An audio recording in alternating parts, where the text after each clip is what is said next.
All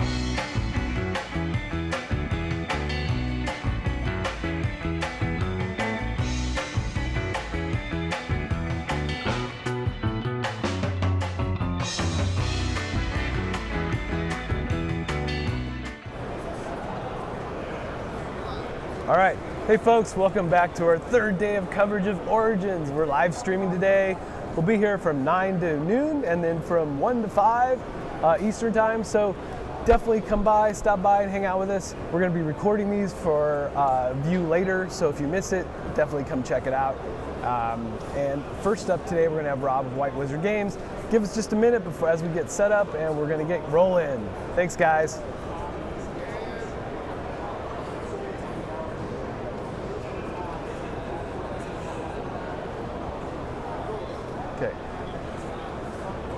Hey folks, welcome back to our ongoing coverage of Origins 2018, the summer preview. I'm here with Rob from White Wizard Games. I'm super excited. Oh yeah. What have you got to show us? So I have here prototypes of our newest game.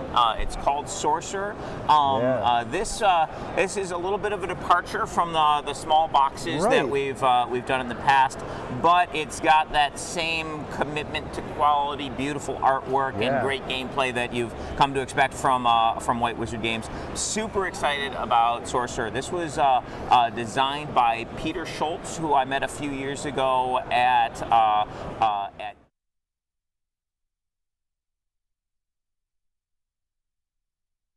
this prototype for a game which was absolutely gorgeous. The graphic design, the art was really stunning.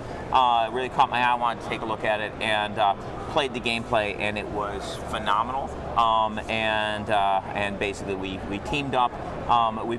Since then we've done years of development, art improvement, graphic design improvement, and this game was brought to Kickstarter last summer, and it is it's going to be coming to stores for Christmas and the Kickstarter backers this fall. It's a strategy card game melded with a tactical board game. All right. At the beginning of the game, each player makes a sorcerer by combining a character deck, a lineage deck, and a domain deck. So, for example, you might grab Tegu, the Demonologist of the Forgotten Temple. Cool. You take the cover cards and you set them aside, and then take all three of these, you shuffle them up, and that's your deck for the game. Nice. So deck creation is very, very simple. Yep.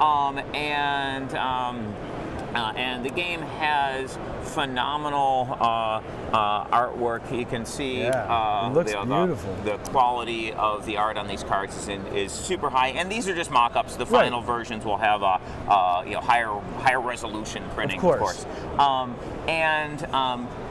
Each turn of the game is broken up into phases. There's an action phase where players go back and forth choosing what to do. You got a player board which tells you what actions you can do right here. So for example, you can spend an action to draw 2 cards. You can spend an action to gain 2 energy. You have a little energy track here on the side. You can spend an action to play a card from your hand. The cost to play a card is in the upper corner there. And when you play a card, you're going to be choosing which of these 3 battlefields to play them in. These battlefields represent Victorian London. And when you have a minion in a battlefield, he can affect that battlefield. So maybe you have a minion that when he comes into play, he can destroy another minion. That's another minion in the same battlefield they're in. Once you've gone back and forth and spent all your actions, then you move to the battle phase, and each player gets to go back and forth attacking with minions in that battlefield. And when minions attack, you roll these custom dice for the game. Yeah, so these are actually the final dice. Production. We've been going back and forth with the factory getting samples. Dice take the longest of all the components, so we had to get these right. And these really came out beautifully. They've got nice big faces. You can really see clearly what's going on. And we tried a variety of sizes on the dice. We ended up going with 16 millimeter on the set of 7, because you can roll up to 7 combat dice at once. We had bigger sizes, and some players loved the big sizes, but other players just physically couldn't hold them in their hands. With the D8 We ended up going with 20 millimeter because when you nice. roll the D8, you're only rolling one dice. and so we got a nice big D8. Yeah. Now we did make an add-on of extra dice for people who don't like to pass dice back and forth in the game. Good. And we decided to actually make those in two sizes: the regular 16 millimeter size and the jumbo 20 millimeter D6s. Because like the people who like the 20 millimeter really like the big I dice. love big chunky dice. So anyway, when you roll an attack with a skull represents a hit, a star represents a critical hit, a white side represents the miss, and the double skull represents 2 hits. The attacking player gets to say where critical hits go, so you can put it on your defending minion or the opponent's side of the battlefield. Okay. And then the defender decides where the regular hits go. They can put it on their minions or again onto their side of the battlefield. If you can get your opponent's side of the battlefield up to 12 damage, you flip it over to the destroyed side of the city. You put a control marker on your side of it. Nice. If you can control 2 of the 3 battlefields, you win the game. And you can spend actions to move your guys around. Okay. You have during the game you'll gain omen tokens. You can use omen tokens to modify dice rolls. So if I raid this roll and I wanted to change that miss, I could use an omen token, re-roll the die, and I can do that as many times as I want to, each spending an omen each time. Gotcha. But my opponent can also spend omen tokens to mess with my roll. So you will get the ability to sort of control your fate a little bit. That's pretty cool. And finally, you've got these avatar standees, and these guys you place into one of the 3 battlefields at the beginning of the game, and at the beginning of each round, you'll get to move them to a different battlefield if you want to. This represents where you, the sorcerer, are, and you are helping your minions. Those 3 cover cards we had earlier, those each have a special ability that you can use, but only in the battlefield where you're in. So there's a real feeling of, okay, I'm here and I'm controlling the action in this battlefield. This game is going to be a big box game. It's going to come with 4 battlefields, 4 player boards, 12 of these decks, the dice, over 100 tokens, the glass beads, a real slew of beautiful stuff. These player boards are really, really nice. Yeah, the graphic design on them is beautiful, and these will be the board stock. So basically, really nice components and feel.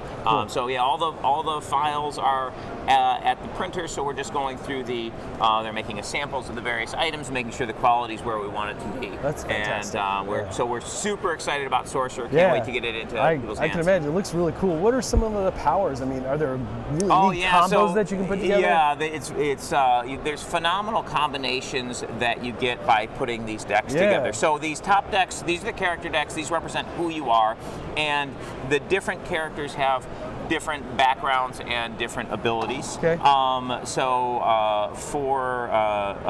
example, every sorcerer every character in the game is evil. You're playing an evil sorcerer, descended from a dark god, battling for control of the mortal world. That's awesome. All the sorcerers had a point of awakening where their magical powers came into focus. Zevrain came when he died. He basically woke up in another dimension and had to learn to focus his powers to get back to our plane of existence. Cool. And he has the ability to bring minions into play more easily. So he has cards that let him search through the top few cards of his deck and then play a minion at reduced cost. He has the ability to, once per turn, you can activate his power and play a minion with its cost reduced by 2. Then there's the lineage decks. These represent what type of magic you have. So each of these has a strong mechanic that goes with them. So for example, the demonologist has flame tokens. So basically, when you summon demons, you have the ability to put these little flame tokens on enemy minions, and at the end of the round, minions take a point of damage for each flame token on them. Okay, that's cool. The Bloodlord has this blood pool card, and as they're doing things throughout the game, they'll gain blood, and they can use the blood to bring vampires back from the dead, or make their vampires more powerful, etc. So, and each of these has a different mechanic that goes along with them. And then the domains decks are heavy on minions because they're where you've been training and gathering up forces, and each domain has a particular thing they're good at. So, for example, the Outcast Sanctuary has a lot of small minions that do useful things when they come into play or when they die, and the Outcast Sanctuary card itself has the ability to give a minion +1 attack die, and if you want to, you can kill the minion at the end of combat and gain 3 energy.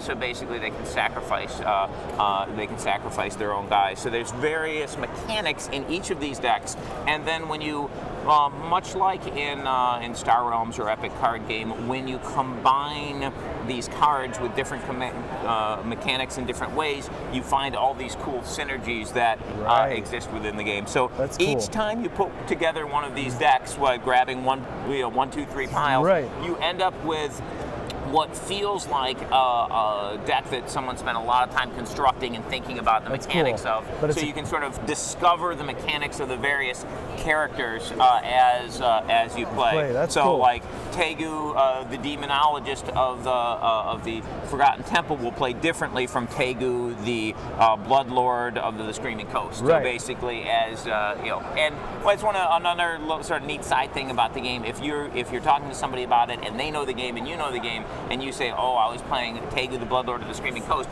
they know your entire deck, and so it makes the sort of storytelling of the game really cool. flow really nicely. That's really cool. And tell us again, when is it going to be available? So if you back the Kickstarter, you should see it this fall. And if you didn't back the Kickstarter, we're hoping to have it in stores for Christmas. So just a really sweet game. Definitely worth checking out. It looks beautiful. So, can you quickly tease for us some of the other new things you have coming down? Sure. So, real quick on Star Realms, the Frontiers stuff is finished at the factory. It's being picked up by our fulfillment center, and then it's going to get sent out to our backers around the world. This final process, depending on where you in the world you are, it could take anywhere from a couple weeks to a couple months to get it finally into your hand because of the shipping times, etc. Of course. But really beautiful stuff. We've got the Frontiers game, which is a all-new 80-card trade deck, 4 players worth of starting decks and explorers, 8 challenge cards, which allow you to play cooperatively. We've got the command decks, which allow you to play as a legendary commander from the Star Realms universe. Special starting decks, special gambits that you get and play, different hand sizes, and starting authorities. Super cool. All that stuff will be coming to Kickstarter backers this summer and to stores this fall. And then Epic, we have the brand new Pantheon packs. We got the Demigod packs that are here at Origins and coming to your store in the next month. And then for Hero Realms, we have a couple things. One, we've been nominated for an Origins award. So if you happen to be at Origins, please swing by and vote. I met with Danny and Ben from Super Awesome Games, who are our lead designers for the campaign. We've just moved chapters 4 through 8 of the campaign series from design to development phase. Fantastic. So we've got a ton of the art in, etc. So we're putting that together. That we'll look for this winter, early next year is our target, and it's super fun, different from the games feel different from the first campaign, but it's continuing that storyline and super cool. And so that's our fantastic. lineup. Well, Rob, thanks for joining us today. Thank you so much. I appreciate it. And Thank folks, you guys. Thanks for watching, and stay tuned for more coverage at Origins 2018. Thanks, Rob. This looks amazing. Yeah. Oh, it's gorgeous. Like Yeah. the artwork in this game is just it's dark, beautiful. Dark, but it's obviously, beautiful. but it's it's just gorgeous. There's so many awesome pieces. Okay. I also don't have a microphone. Hi, everybody. Good morning. Thanks for checking us out this glorious morn. If you've still got any questions, by the way, let me know. Go ahead and type them in, and I will go ahead and ask them. Send that.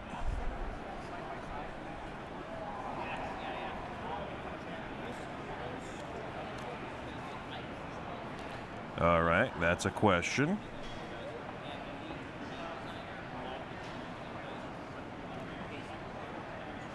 Mark Street is still chatting Robert up, so once he's done doing that, I will get him over here.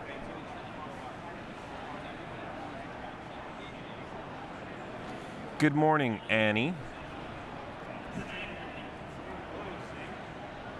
How's it going? Hi, good. I'm live. What? Oh, I'm sorry.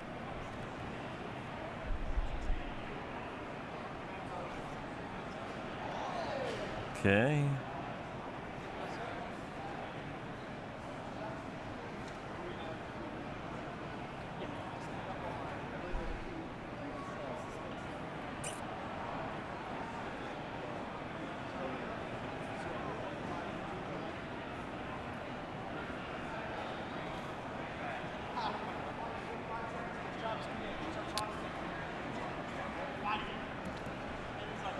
Stop monopolizing my guest, Mark Street. This is on? Yes, it is. Hello, sir. Hey. Good morning. Good to see you. How are you? Good to see you. Great. That's going to be Having for a good you. show. What's that? Are you having a good show? Yeah, it's been good. Awesome. It's been good. Just got to ramp up. I am not a morning person, folks. All right? Don't tell me I look tired. Of course I'm tired. Don't tell me, oh, did you have a... No. If you're not tired, you haven't been doing your conning properly. Derek just said, Z, you look beautiful. So that made all the difference. All right. Let's see what we've got here. We've got a couple of questions for you. All right. So let's start off with, I'm actually going to start off on the one you were not talking about, Epic. I know you've got you've got Pantheon decks coming out. Can you talk a little bit about that? Yeah, so basically Pantheon has 6 different packs, and we released those over time. So we had the God packs, the Elder God packs, and now we just are releasing the Demigod packs. So each pack has 12 Epic cards, which just work with the Epic game. There are, of course, all new cards, and you can ignore the whole Pantheon theme with those and just play those cards with your Epic collection. Okay. And of course, beautiful artwork. Each card is playable and powerful. We basically, when we're designing Epic, we make sure every card is good. We try and balance everything versus everything else and have the cards be more situational tools as opposed to like skill testers where this card's terrible and this card's great. So, Sure. But each pack also comes with a token for like a wolf zombie token or a demon human token for adding to your token collection, and 2 deity cards. These are for basically a new play format, so you can play as a specific god from the Epic Pantheon, and you'll basically be more powerful than a regular player, have special powers, and your opponent will also be playing a deity of the same level. So sort the of an Elder avatar. gods are You have an super avatar, powerful. yeah. The Elder gods are super powerful. The gods are very powerful, and the demigods are more powerful than a regular player, but not insane. That gives you a nice sort of fresh play experience. And each pack comes with 2 deities of the same level, so you can play them against each other. And there's 4 Elder Gods, 4 demigods, and 4 gods between the packs. So you have a lot of variety. You're still in the cycle of those coming out. They're not all out yet. The last one, so the demigod packs we have here at the show, Okay. and they'll be in stores within the month. Okay. So almost out. Yes, basically. exactly. Yeah. Alrighty, sounds good. Let's see, we've got a few sorcerer questions here. Yeah. So, is there a different feel to the game with different number of players? I know it plays 2 through 4. Yeah, so basically, the 2-player, you've got sort of this this heads-up feel where you're pushing up against one player, and but with the multiplayer formats, there's a couple different ways to play. The individual multiplayer format is really cool and has a wonderful balance for this style of game. So in that format, the reason there's a 4th battlefield that comes with the game is for this format. So when you're playing in the individual format, you have a battlefield to your left and a battlefield to your right. So between each player, there's a battlefield. You fight in that battlefield in the normal fashion, but when you win the battlefield and flip it over to the victory side, you score a point. And unlike the normal game, the 2-player game, in the multiplayer game, when you win a battlefield, everything there is destroyed. So all the minions die. And then you flip the battlefield back to its fresh side. And then you start over in that battlefield. So there's actually mechanical differences. Yes. So this makes something really interesting. If your opponent is trying, if your opponents are ganging up on you, a guy on the left's attacking me, the guy on the right's attacking me, you can save up your energy, let them beat you in those battlefields, and then you had minor commitments to those battlefields and they were pushing hard against you, then all their stuff dies when they win those battlefields, and then you can the next turn use all that energy and the cards that you've been saving up and make pushes in whichever battlefield you want. Got it. So it's got a really nice sort of comeback mechanic there, and basically the first player to get to 3 points in that format, basically win 3 battlefields, wins the game. So you could lose both of your battlefields. That opponent got 1 point, the other opponent got 1 point. No big deal. The battlefields reflip over, and now you get to try. Now you get to fight for the battlefields again. So it does have a very different feel. You can also do 4-player with 2v2 teams, and that has that has a different feel as well. As you have your 2 different avatars, you can decide, let's concentrate together and have both our avatars in this battlefield, or you can be like, you work on that battlefield, I'll work on this one. A lot of sort of that team coordination feel. So that the 2v2 team works like the 2-player mechanically. So the 3 battlefields in the center, and you can be in any one of them. Gotcha. Okay, very nice. Someone was asking who the artist was for the game. I don't know if you know that off the top of your head. So we have. I don't know it off the top of the head. We've got tons of great artists who work on it. Each artist is listed on the cards, and I could look them up, but I'm terrible with the individual with people's names. I lose them. There are easily. a lot. Yeah. And I am not going to try to pronounce most of these names, folks. I just looked it up on BGG. But I see 1, 2, 3, 4, 5 artists listed at least. Yeah. Check them out on BGG if you want to see their names. And the art is absolutely gorgeous. I don't know how well it captured. I'm sure that's why there, that's why they asked, because the game has an interesting, gorgeous look to it. Someone was asking, just as a sidestep here, about the theme. This is probably way too early to consider this, but have you guys thought about taking the game and doing something similar a la Star Realms, then Hero Realms idea? Yeah, so yes. So when I first saw Sorcerer, my initial thought was, these game mechanics are great, but I don't know about this theme, because, for example, Star Realms, I played that with my kids when they were 7, and, it's great. They love it, and you can play it with grown adults, you can play it with kids. Sorcerer has a horror theme, but what I found when playing it and talking to the talking to the designer, like his world is so rich. Like he studied horror stories from various cultures around the world. The various cards reference like specific things in our in our myths and legends, and it's just a beautiful terrible world that he's created. And so I was like, this deserves to exist as it is. And sure, there are going to be players who just they don't want to play it because of the horror theme, but the game mechanics are phenomenal. And yeah, we're looking at other other themes that we could build the game around, and of course do modifications to how the mechanics work, like with the Hero Realms campaign versus Star Realms play. You get that sort of same engine, but we're doing different things with it, because we're not big on just doing straight reskinnings. We like to give players a new play experience, a reason to be in that other genre. So yeah, definitely something we're looking at. Obviously, it is super early. Okay, yeah, right now we're focusing on on delivering getting this it actually game, out. But yes, sure. Exactly. Let's get this one out first. Speaking of Hero Realms, you brought that up. Do you have any Hero Realms content coming out, that's something to look forward to in that realm? Yeah, couple things. We've got a new set of packs for your market deck that will be coming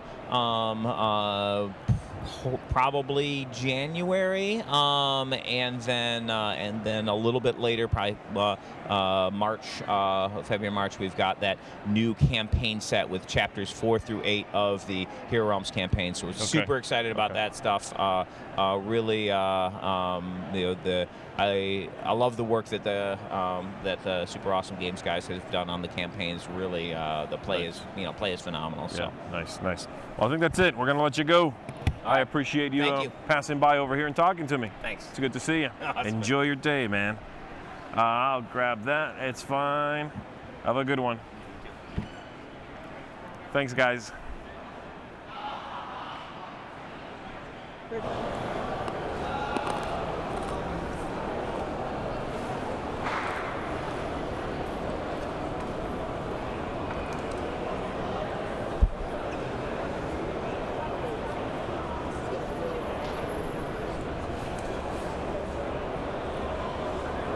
Okay. Hey folks, welcome back to our ongoing coverage of the summer preview at Origins 2018. I'm here with AJ from everyone. Kolossal Games. What did you bring us today? Well, we brought you a few things to go over. Okay. First one we wanted to start with is our second title from Kolossal. Okay. Kamisama, one of course close to my heart as a designer, of course. That's right. But yeah, we finally have a really nice copy coming in. We got the shrines, which were an amazing stretch goal from our backers, where we have custom designs.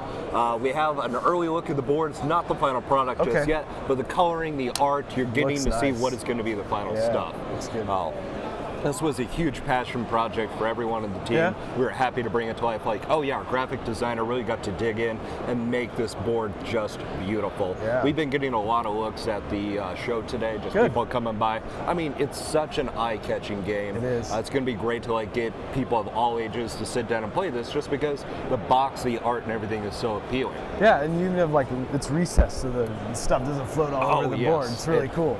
And that's what we wanted, because the board is going to be rotating, and during early prototypes, like your shrines, if you weren't careful, would just kind of fly off to the side. It's we're not making a pottery wheel here. Right. So I mean, of course, Scythe inspired all this, but a lot of games, but we had to do that little recess thing, so now you have the little shrines in there. It's fantastic. Makes it nice and comfy. I mean, hell, we picked it up and just kind of spun it around a little bit. Everything stays in place very nicely. So what is gameplay like? What's like a typical turn? So a typical turn, everybody has action points, depending on which year it is, and you're going to get a little bit more powerful over the years. But you're going to spend your action points on either your basic abilities, such as add or remove shrines to the board. And one unique thing about this is you are only working within your current village. So everybody needs to sit around the board. So I'll spend my action points and I'll work in the farming village from this position. position, and I'm trying to add my shrines into there. And then everybody has unique custom art, custom abilities. Yeah. This is a highly asymmetrical game. We have 20 unique characters. Nobody plays like anybody else. That's pretty cool. That's what we love about the game. Yeah, yeah. So I'll be working within my current village, trying to spend all my action points, add as many shrines as I can, and then the board is going to rotate. So all my actions that I just did are now going to the player on my left, and I'm going to be handling everything from the player on my right. Very cool. You really do need to think about the long-term and short-term to Yeah, get absolutely, the right. min-max benefit there. What are the different powers like? I mean, or abilities of the characters? How do they differ? So it depends on what element of nature that they're representing. So like the first one that we can see on top there is Hala, the harvest spirit. She does amazing in the fields or rice paddies on this board. So she's able to like add across villages or remove, just kind of like use a scythe kind of ability and cut down all of her opponents as long as she removes herself from one of the fields. Right. Right next to her, it's kind of covered up a little bit. We have the fear spirit. Yeah, yeah. So she has, I don't know if you played Magic back in the day. Back in the day, I did. Not recently.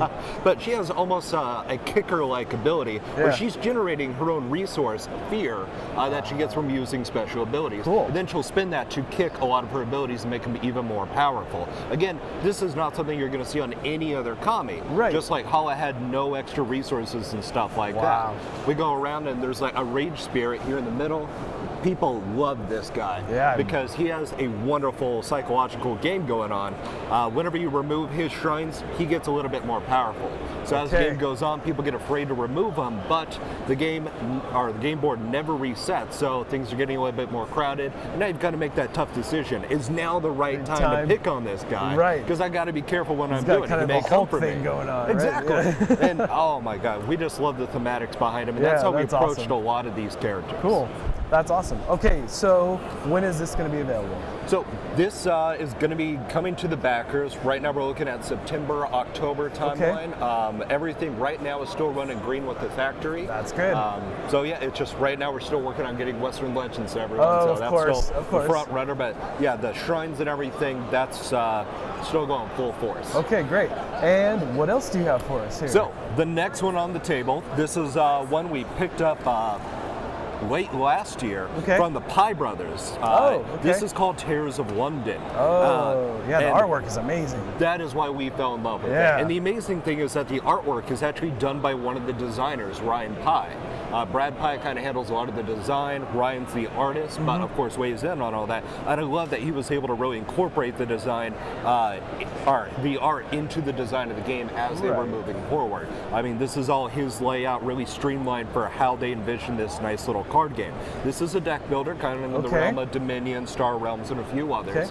However, the interesting thing is we have asymmetry in the characters that you choose at the beginning. Players are going to choose one of the 4 overlords here, such as Lilith, Azazel, Methuselah, Fenris, and that's gonna give them a unique starting deck with these little characters. And then what you're trying to do is buy all these monsters and attack your opponent in normal deck builder fashion. However, instead of focusing on just one faction, such as like just plain green or just plain red, you're actually trying to hoard all of your monsters. So like right here we have an undead monster with this little skull thing at the top. He is going to hoard with a beast. Here we are. On his left-hand side here. So we put this beast, and now we have a beast right here with this icon, and that's going to give the players a boost. So the beginning turns, you're like really just kind of slapping each other around for like 2 or 3 damage, and then all of a sudden you figure out hoarding, and you're just like 20 damage at once. That's awesome. The game just takes a huge turn, and I just love seeing those moments in the player's eyes. Yeah, that's pretty cool. That's great. And what are some of the different powers and things that can come up? It goes all over the place. And do they chain even more? Yeah, it depends also on the faction. So like our spirits, I don't have a spirit out here at the moment, but so we have like haunting. Most of the stuff in these deck builders gets wiped away at the end of each turn. Of course. Spirits, they have a haunt ability, allows them to stay around one extra turn. That's cool. We also have the beasts. These guys have like rage or the ability to heal, which goes well with their beast leader down there, Fenris. So they're like trying to heal back up a little bit, but and also deal out some heavy damage. But they don't have as much utility as some of the other factions. Of course, the undead, they just kind of fit in with everybody. Also have a little bit of card draw. It's kind of interesting to watch them. And mortals have one of my favorite abilities called Curse. Curse, you actually put the decision on the opponent how you're going to hurt them. Either they have to discard a card from hand, or take 2 damage. Oh, nice. And as you know, in these kind of card games, if you're losing a card from your hand, that is a huge loss That's a for huge you. loss, yeah. So, but we put the decision on the player. So it's now, do I want to take that damage to my health? Yeah. Be a little bit riskier. Can I make it up later on? Or should I go ahead and take the loss now from the card? Right. So it just presents a whole bunch of little interesting decisions as you're playing the game. Absolutely. And you're encouraged to explore various factions instead of just kind of pigeonholing yourself. Right. And I'm just doing this one thing. Yeah, And that's like why we that. love it. And again, the art. Oh, It's it gets amazing. me so That's excited. definitely.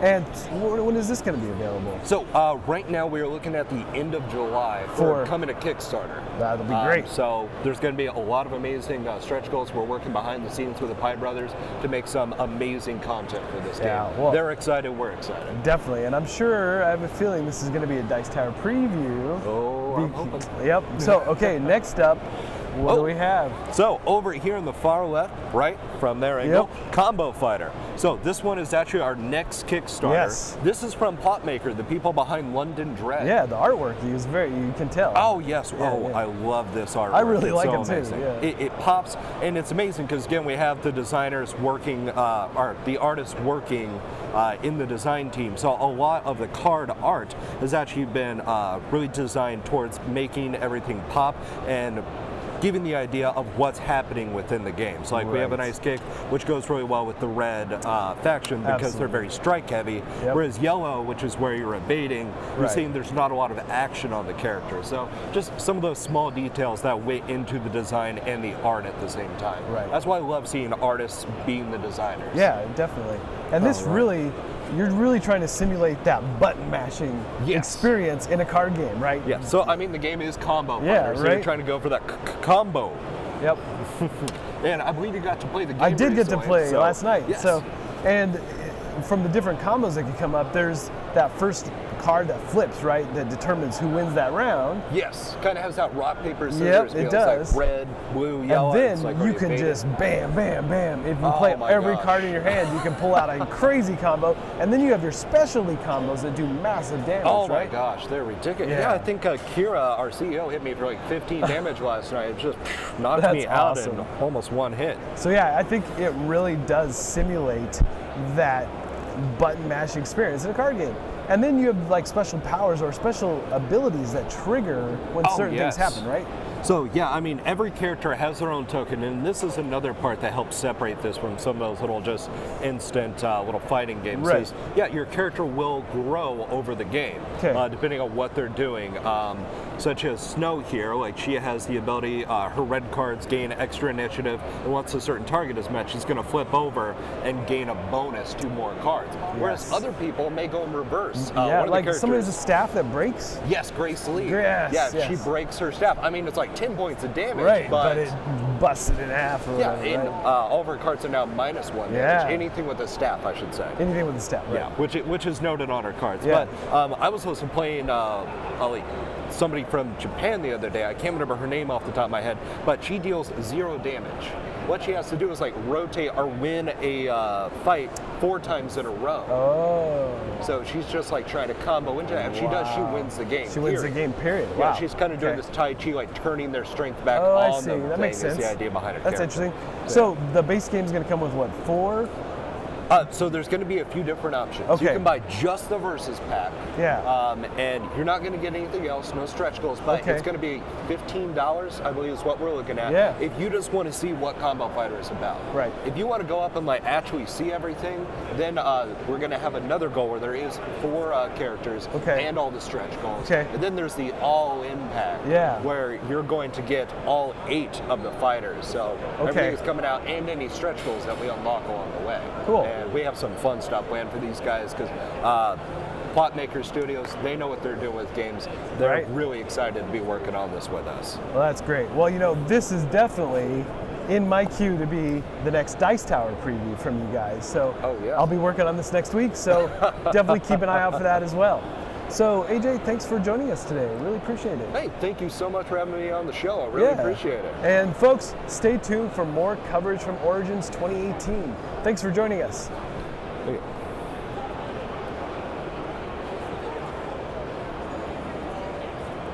All right. these moments I live for. We're live. Hi. Yeah. Hello, everybody. So as you can see, we're just gonna jump in here with Travis in the Q&A. Great. All right, man. Let's see what we've got for you. This one's actually for AJ, so we'll not worry about that right now. If he happens to wander over here, I'll ask him. I can answer that question for him. Yeah, what life experiences helped him design and what inspired him to design Kamisama? AJ went over to Japan to teach English for a year with his wife. And when he was there, he fell very deeply in love with Shintoism and the architecture, all the culture, and that's what kind of inspired him for the theme of the game. I think mechanically, he just had this idea. He wanted to have something that had a unique table presentation, so he had this idea of a board that spun. And from there, he came up with this sort of wedge area control mechanism that is, novel. Gotcha. Somebody asked, when will the first Kolossal game hit retail? So we will have copies of Western Legends for Gen Con, yeah. Fulfillment should be underway by then. As far as retail, we have a partnership with GTS. I'm assuming we typically are going to wait about a month or 2 months after fulfillment. So I would say that, if we have Gen Con August, so I'd say late fall would be the first one, which would be Western Legends. Okay. Yeah. That's a question I want to ask you. Player count for Kamisama, does it feel different with different number of players? People were asking about how it scales, basically. Yeah, it does scale quite differently. So the 2-player version of Kamisama actually has AI. So there's the Kitsune, the little mischief spirit, the fox, that's running around and playing as an NPC, and which is interesting because it adds some tension. The something that the players control? No, it's automated through a deck. Okay. So you flip a card over and it shows where. It's kind of interesting. I wish you would have shown it, but it's got like a grid, like a little matrix for like the grid. So it hits all the possible. So it'll say starting at the top right, place shrines. Starting in the middle, going left, remove shrines. Starting at the bottom, going left, all the way to the left. Replace shrines, stuff like that. So it kind of comes in there and it creates this degree of unpredictability. And he can win. The Kitsune can win. As far as the 3 and the 4-player game, they're similar with some slight differences. So obviously, the 3-player game, you have one wedge that in that first year will not be someone's starting wedge. So it'll be slightly underdeveloped. Right. But that will not matter by the first or second action in the second year of the game. Okay. Yeah. Okay, gotcha. Yeah. Someone's asking about how the Western Legends progress is looking. It's great. We've been sharing some updates. We've been showing, we've had the miniatures, we have the dice molds, we have here at the show, we have pre-production copy of the game, so if people want to come by and take a look. Yeah, if you're here, swing by their booth and check it out for sure. Absolutely. Okay, sounds good. And then I had a question for you about just how much of a conscious choice goes into you guys are a brand new company. How many games come out of a year? Is it based on a philosophy? Is it based on if a good game comes my way, I'm going to put it out? I think there's a couple elements there. So obviously, if a game comes out, and let's say, for example, Tears of London wasn't originally in our schedule for 2018, but the art was done, the graphic design was largely done, the rule book was done, the game was done. So you see a game like that, you play it, you love it, you want to put it out sooner rather than later. It's a special game. So obviously we've made some alterations to our original schedule. In terms of how many games we're doing, I think Kolossal's kind of trying to do something different than any other company that uses Kickstarter, where we basically have a Kickstarter up every 6 to 8 weeks. So really, time is the only limitation and or enemy that we have. We don't want to have campaigns that are really longer than 20 days. And we don't want to have any campaigns that are shorter than 13 days. So it's a matter of trying to figure out how to fit as many games into a calendar year while allowing enough kind of space in between the campaigns so they're not overlapping one another. So really, it's just how many can you fit in the schedule that you have that are actually done. So we spent a pretty significant amount of time doing preparatory work before we launched Western Legends. We have a pretty sizable team, and there's a team of 5 of us here, so we can tackle a lot of stuff. Okay, gotcha. Yeah. But so you do have a plan. It's just sort of flexible. If something comes along, you feel like it would fit what you're doing, and you're content to put it in your lineup. The thing lineup. about the Kickstarter thing is just there's always a change. There's always some sort of variable that comes in. Like, for example, Eclipse was originally slotted, I think, to be June 6th, and now it's going to be in July. And we just need a little bit of extra time to kind of do some calculations and figure some things out. And in that time, we get extra time to promote the game, so that doesn't hurt either. Right. Yeah. All right, let's see.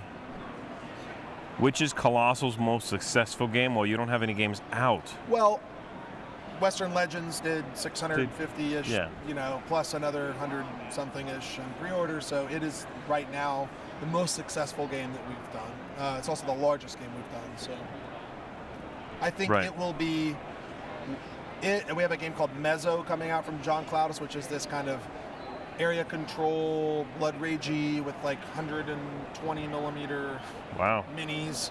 I think it could be a contender for the biggest game of 2018. So we have quite a few big games. We got to do that when you have a name like Kolossal. So. Okay, I can see that. And then let's circle back around to Kamisama here. Someone's asking, how does the rotating board affect player actions, gameplay, things like that? So the idea is that sort of a general idea of what that entails. So the village, there's 4 villages. The village that's in front of you is sort of the village you can affect on your turn, unless you have an ability that allows you to kind of go out of the village. At that village, most of the Kami have at least one ability that goes somewhere else, but it does a kind of an inferior action, but it allows them to sort of plan ahead. So the rotation of the board, when the game starts off, there's nothing on the board. So it's all kind of, everyone's kind of cooperating. You're trying to look at how you can complete the objectives. And generally in the first year, there's lots of ways to do that without having to spend actions removing people's shrines. Okay. As the board rotates, naturally spaces start to fill up and it starts to get more competitive. And over the course of three years, the 12 rounds total, the game gets a lot more tight. You have to start strategically moving people out of places and figuring out how you can not only accomplish those goals, but move up those tracks and also plan for the majorities at the end of the year so you can get the draft, the quantities, or getting the pick order in the draft, because it's extremely important. So the village element, the rotating board element, is massively important, because once you do something, the board's going to rotate away and you're not going to get a chance to, unless you have the ability to go out of out of that village, you're not going to have the ability to impact that again. So there's this kind of interesting feeling of, I want an instant gratification of completing a goal, but I also want to try to set something up so my pattern is harder to break up so I can get a majority. Gotcha. So long-winded Okay. answer. No, that makes sense, because I haven't really seen it. I haven't really looked at it, so Yeah. I'm trying to picture it all from what you're saying. I think I got it now. Yeah. Someone's asking about Last Dawn. That's one of your announced games? No Dawn. Okay. Yeah, No Dawn is a very big cooperative worker placement game. Okay. It's scenario driven. It's massive. It's from JB Howell. It's one of the biggest games I've ever worked on. It's slated right now for Q1 2018. We moved it back in the calendar a little bit just to allow for some more time. It's got like a narrative element. You can see here with the art, like the characters actually progress. They get kind of battle worn. If you look at the previous picture there, yeah. Oh, yeah. She's got hair, she's cut up, her armor and stuff speed up. So there's like a sort of a progression to the characters, and you actually feel that. The thing that I love about the game is it's a fantasy game, but you're the not cool people in the village. Okay. So you're the baker, the candlestick maker, the farmer, the shepherd, the Fletcher. You're kind of the B team, if you will. There's some tough guys mixed in there, but you're largely kind of the NPCs of the village. Okay. Which I think is a really interesting take on for fantasy, you know. Is that campaign based then? It's scenario driven, yes. So there's a scenario, you have objectives based on how well you complete those objectives. You have permanent effects that happen. People, if the cards that die that you get, the kind of semi-deck building, those characters are dead forever. You Okay. will never get the opportunity to take those characters, level them up, etc. So Gotcha. there is a narrative Gotcha. arc to the game, yeah. And there's a story within it. And when are you looking at doing that? Q1 2018. 2019. Yeah. Sorry, 2019. Okay. We're not time traveling. Not yet. You'll figure that Not out yet. soon, That I'm is sure. next. You're doing everything else. Okay, let's see if we've got any other questions and how ready they are. How's it looking over there? Derek.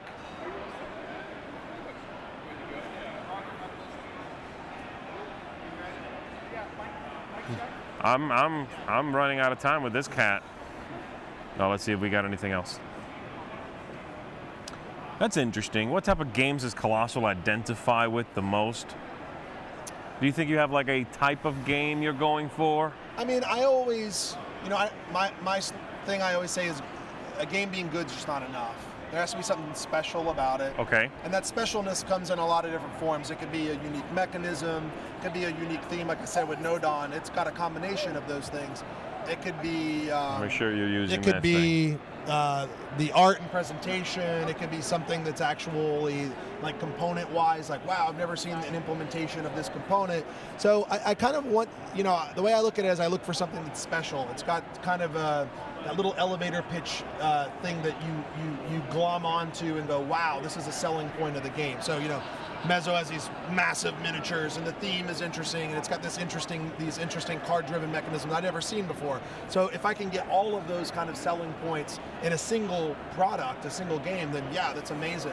As far as like the weight and size of games, we've done as many small games as we have large games. I think that there's all kinds of people that like to play games, so there's not really just. I don't want to just be like pigeonhole ourselves like we only make $100 games that do this. I want to make whatever kind of games come my way that I enjoy and I feel like are getting behind, I think that's a good answer. Thank you. It's good talking to you, man. Thank you. All right, let me take this away from you. We'll send you on your way, pal. And I guess we'll send it back over there in just a minute. Thanks, everybody.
We good? Yeah, what's that? Make sure he's recording. Right. Check. Mic check, mic check, check, check. We good?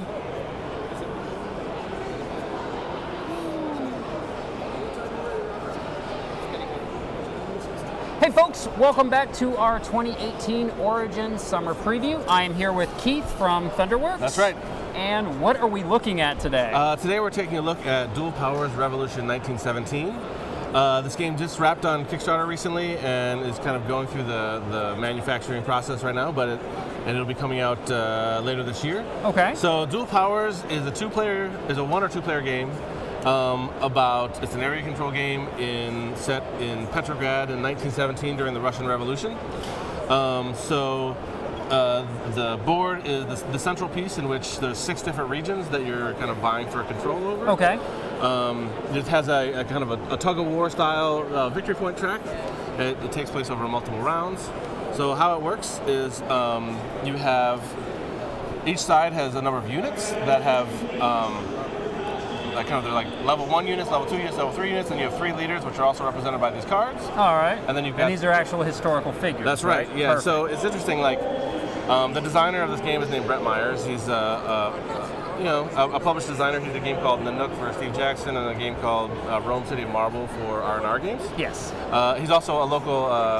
He lives in my local town of Madison, Wisconsin, so we're buddies as well. So all right. He showed me this game and.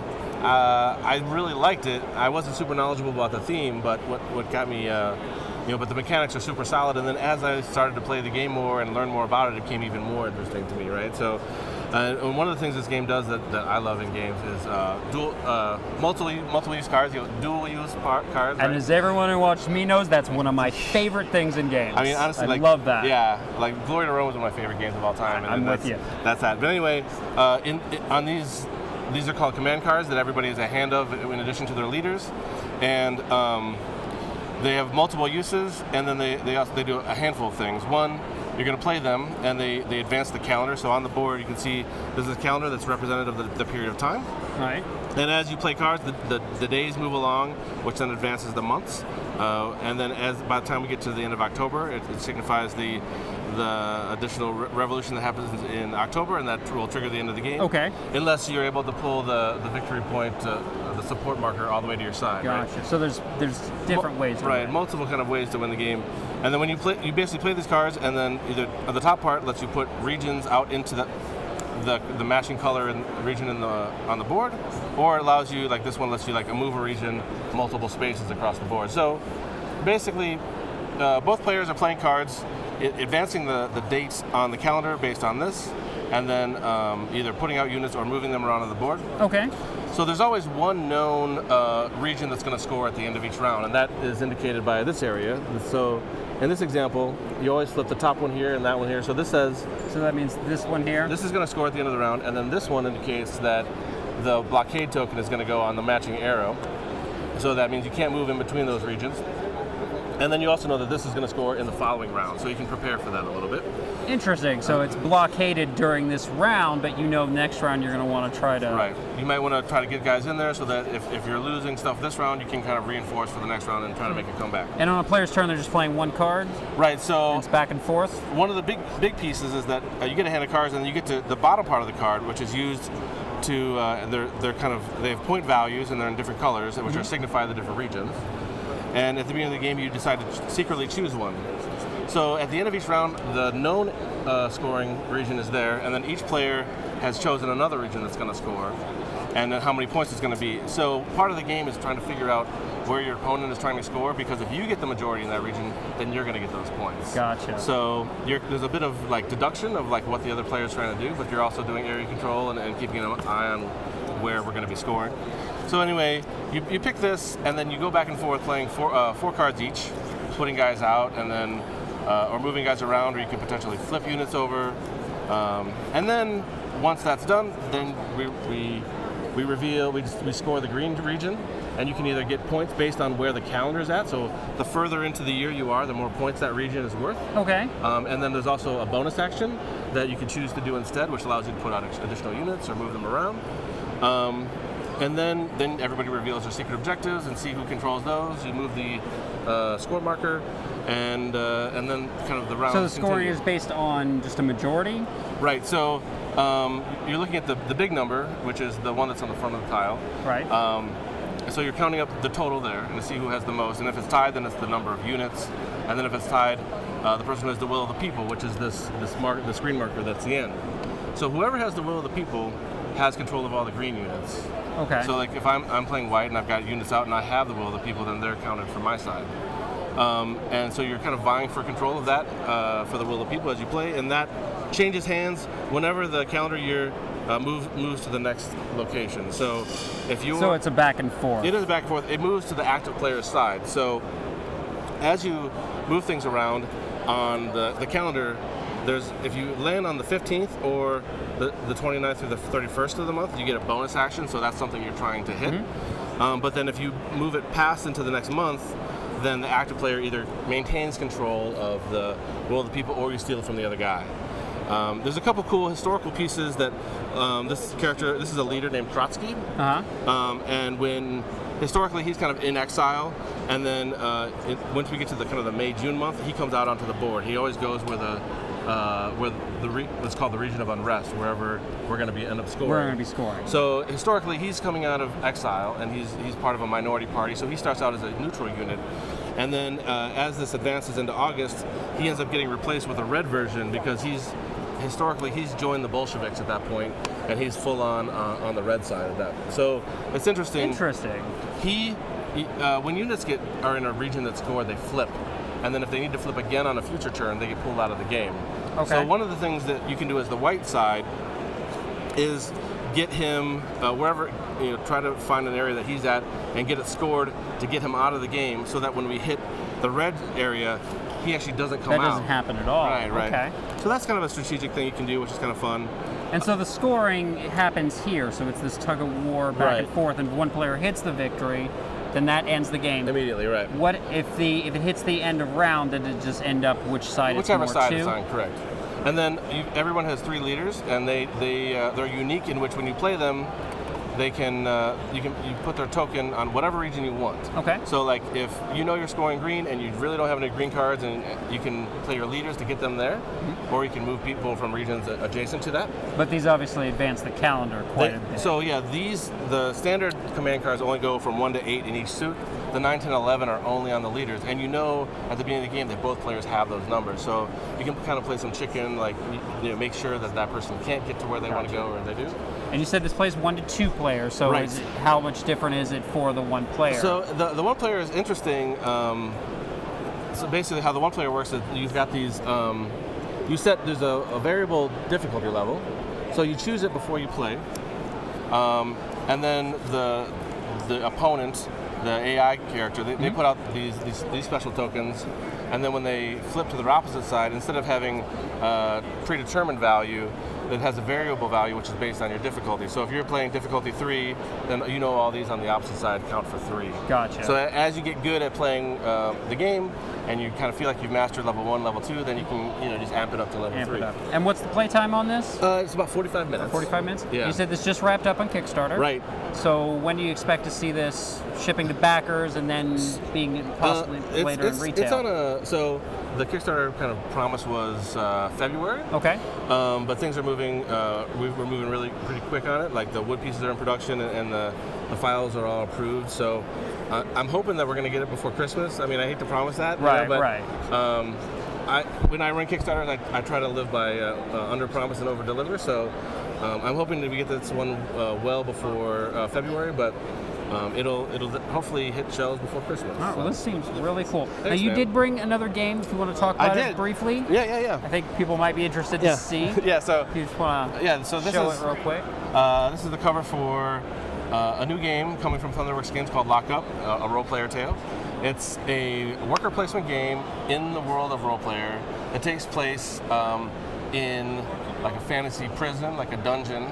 So you're playing as a crew of minions from Roleplayer. Okay. So you're the kobolds or the gnolls or the, Right. or the insectoids or whatever. They're the bad guys. Yeah. And so this is designed by Stan Kordonsky, who did Dice Hospital, and he's got a handful of other things. And it's got this great isometric-looking kind of old-school D&D board, and your crew members all have different values, and you're placing them in different areas of the board, just like any good worker placement. It's kind of it's a little bit on the lighter side, and so it has some similarities to Stone Age or something like that. Okay. With a much different theme, obviously. Yeah, obviously. So you're putting your workers in the exercise yard or the chow hall or the cell block, and they are building contraband things, or they're recruiting followers for their crew. And if you're in the exercise yard, then your guys get more powerful because they've been working out. It's a prison game with fantasy creatures. Yeah, exactly. And what's the timeline on this? So this is going to go to Kickstarter in September of this year. Okay. So we're not that far out. Most of the illustration's done, and we're getting ready to get going on the graphic design. So I'm excited about this, and I'm hoping that everybody's going to be into it. Nice, so. nice. Well, I appreciate you sitting down with us. Happy to be here. This looks pretty exciting, both of them actually. Awesome. And look forward to seeing you folks in the next one. I have not seen this at all. This seems really cool. Yeah, this yeah. is perfect. This is right up my alley. I love it as like a 45.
They will release it for Belgium, France, Switzerland, and Oh. Canada.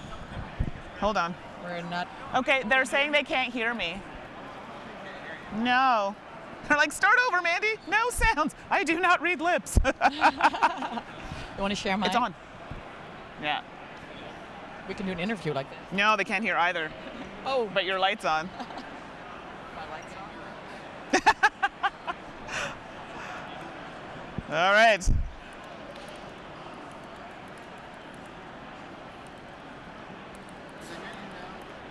Can you hear me now? Hello, hello. Hello, hello. There is audio. Okay. Rewind. Rewind. I know. Hi. Now we're ready. You did good, I think. You did good, I think.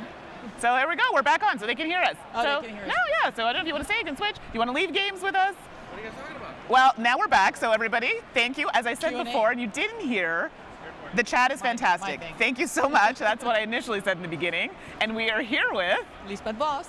okay, and you're from Thunderworks. Right. So I'm sorry if this is a repeat. I know some of you can't read lips, so we're going to try and do this again quickly and jump into the Q&A. So I know you definitely have some questions in here that we need to answer. So we were just talking about distribution in the having the game role play, or just games in general, Right. from your company, in distribution to other areas of the world. Right. And you were saying, can you maybe give a little bit of talk about that? I'm localizing the games outside of the US or outside of the English-speaking countries. And for those people overseas, I was just saying Yep.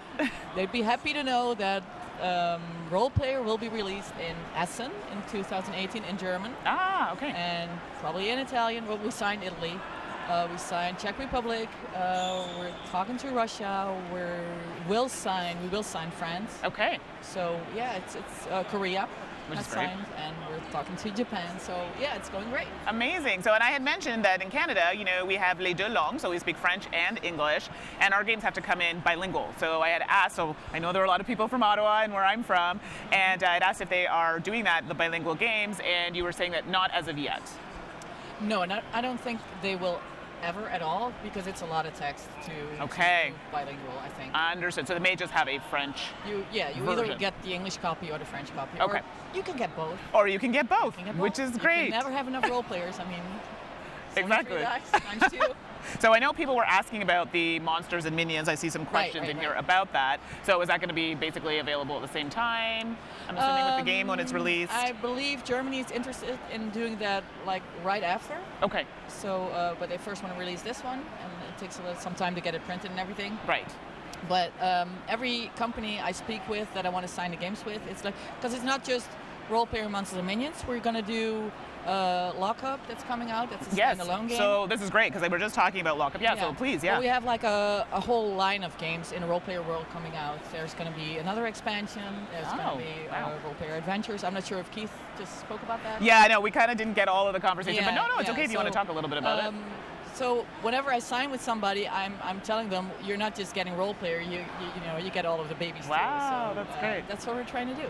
No, I actually really liked role player, and I played with the monsters and minions. Right. Loved it. I really enjoyed it actually. Yeah. I know some people were a bit leery having the extra cards for the monster and stuff at the end. I liked it. It gave me something else to do. So it played like a tutorial for me. It Yeah. was so easy to, because I saw all this stuff that came out. It's Well, like, yeah, and you're like, I'm gonna get my head around that. But when I played, it's like, man, this is so awesome. great. Yeah. And I know Dual Powers. Art is by one of my favorite artists, Kwanchai Moria, and he was actually in the booth the other day. We were chatting. Right. What prompted that? Like, I mean, it's a political type game. We were having a conversation about this, and I'm like, I mean, I'm not well versed in the world of politics, so I kind of just like, okay, maybe that game's not for me. But you said you really enjoyed it. I really, really enjoyed it. Well, yeah, we just spoke about that. It's Yeah. like, I don't like political games. I don't like maps and stuff like that. Right. But, working for Thunderworks games, the game comes in and you have to play it. Absolutely. And I absolutely love it. It's like one of my favorite games. It's so easy to teach.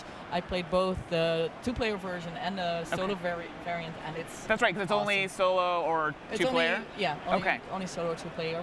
And some people already who reviewed it already said there's only one thing missing, and that's we need an expansion. Everyone always wants the expansions early. No, to make it up to 4. Ah, okay, to increase it's so player good. count. Got Yeah, it, it's got so it. good. And how long does it take to play?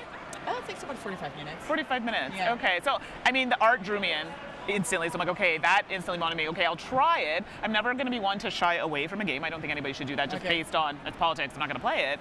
And now that you've said that, it's really piqued my interest. It's so beautiful because I've seen it online, of course, before. But when the prototype came in and opened the box and opened the board, it's like, man, this pops. It's so vibrant. And oh, fantastic. Do you find it produces a lot of AP, or do you find it plays rather quickly? No, it plays really fast. Okay. It plays really fast because the choices you have to make are really easy, but they have a big influence on how the game goes. And it's like a tug of war thing to get the influence over Petrograd. Okay. And it's like, okay, if I do this, then the other player gets the advantage that way, so I might not want to do this. But, it's super. Oh, fantastic. You're making me excited to try it. So Suzanne and I think we're going to... First time we can have we can definitely have a game of it. Yeah. And another question, there's a lot of color on it, and I play with people who are colorblind. Is there anything to combat some of, Oh, every color also has their own symbol. Right. So that's throughout the entire game. You have the same symbols on the cards and on the board and everything. So yeah. Okay. That's going to be easy.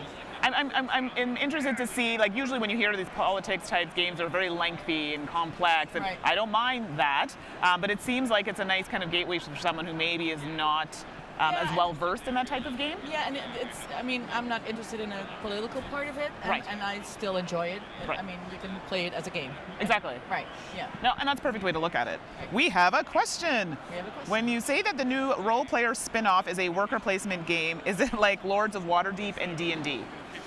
I don't know those games. Oh, you don't? Okay, I'm sorry, I put you on the spot. I'm sorry, Lords of Waterdeep is definitely a very kind of worker placement type game. It has I just objectives. played it 2 nights ago, but I was jet lagged, so even if I knew, I probably wouldn't know how to compare it. So maybe you can give us just a little tidbit of the game. Do you know do you have enough or not yet? Okay, I'm putting you on the spot. Keith is going to talk about this at Gen Con again, Understood. so maybe that will be a better moment to do the Q&A. Okay. And check the website for updates and stuff like that, but right now we will launch this in the fall. Okay. So, if you follow the Kickstarter and stuff like that. Okay, so there's still time to develop and I completely understand. Yeah. So I think, what are the, I know, I was just about to wrap up, no, there's more questions, this is great. Okay, what are the core gameplay mechanisms for Lockup? That's again, that's the thing that Same. for me, it was just a very short playthrough. Okay. It's worker placement that I know. What else did we do? I was jet lagged. I'm sorry. It's okay. I know people really want to know because it's new. I actually. I'm sorry, people. No, it's okay. Don't worry. Well, and you know what? What I can do too is. Say something nice now. No, chat's been great. So we can definitely follow up with it, and I can see maybe we can get some answers for the question. So you know what? If we have some time, I will find out, and Suzanne and I can pop in here and definitely try and get those answers to you. All right, so thank you so much. But where can people contact Thunderworks if they have questions or any kind of information they need? Where can they contact you? They can find us. They can go to the website at thunderworksgames.com. Okay. Or they can follow us on Facebook. We have separate groups for role player and Dual Powers even has their own Facebook Fantastic. group, and then fan pages and whatever, and Twitter at I believe it's at Thunderworks Game. Okay. Perfect. Thank you so much, and thank you to the chat, and we'll see you soon. Bye.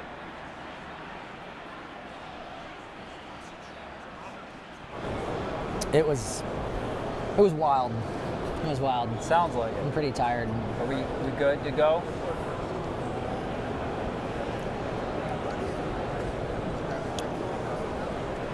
I'm waiting for the green light that we're recording. Right.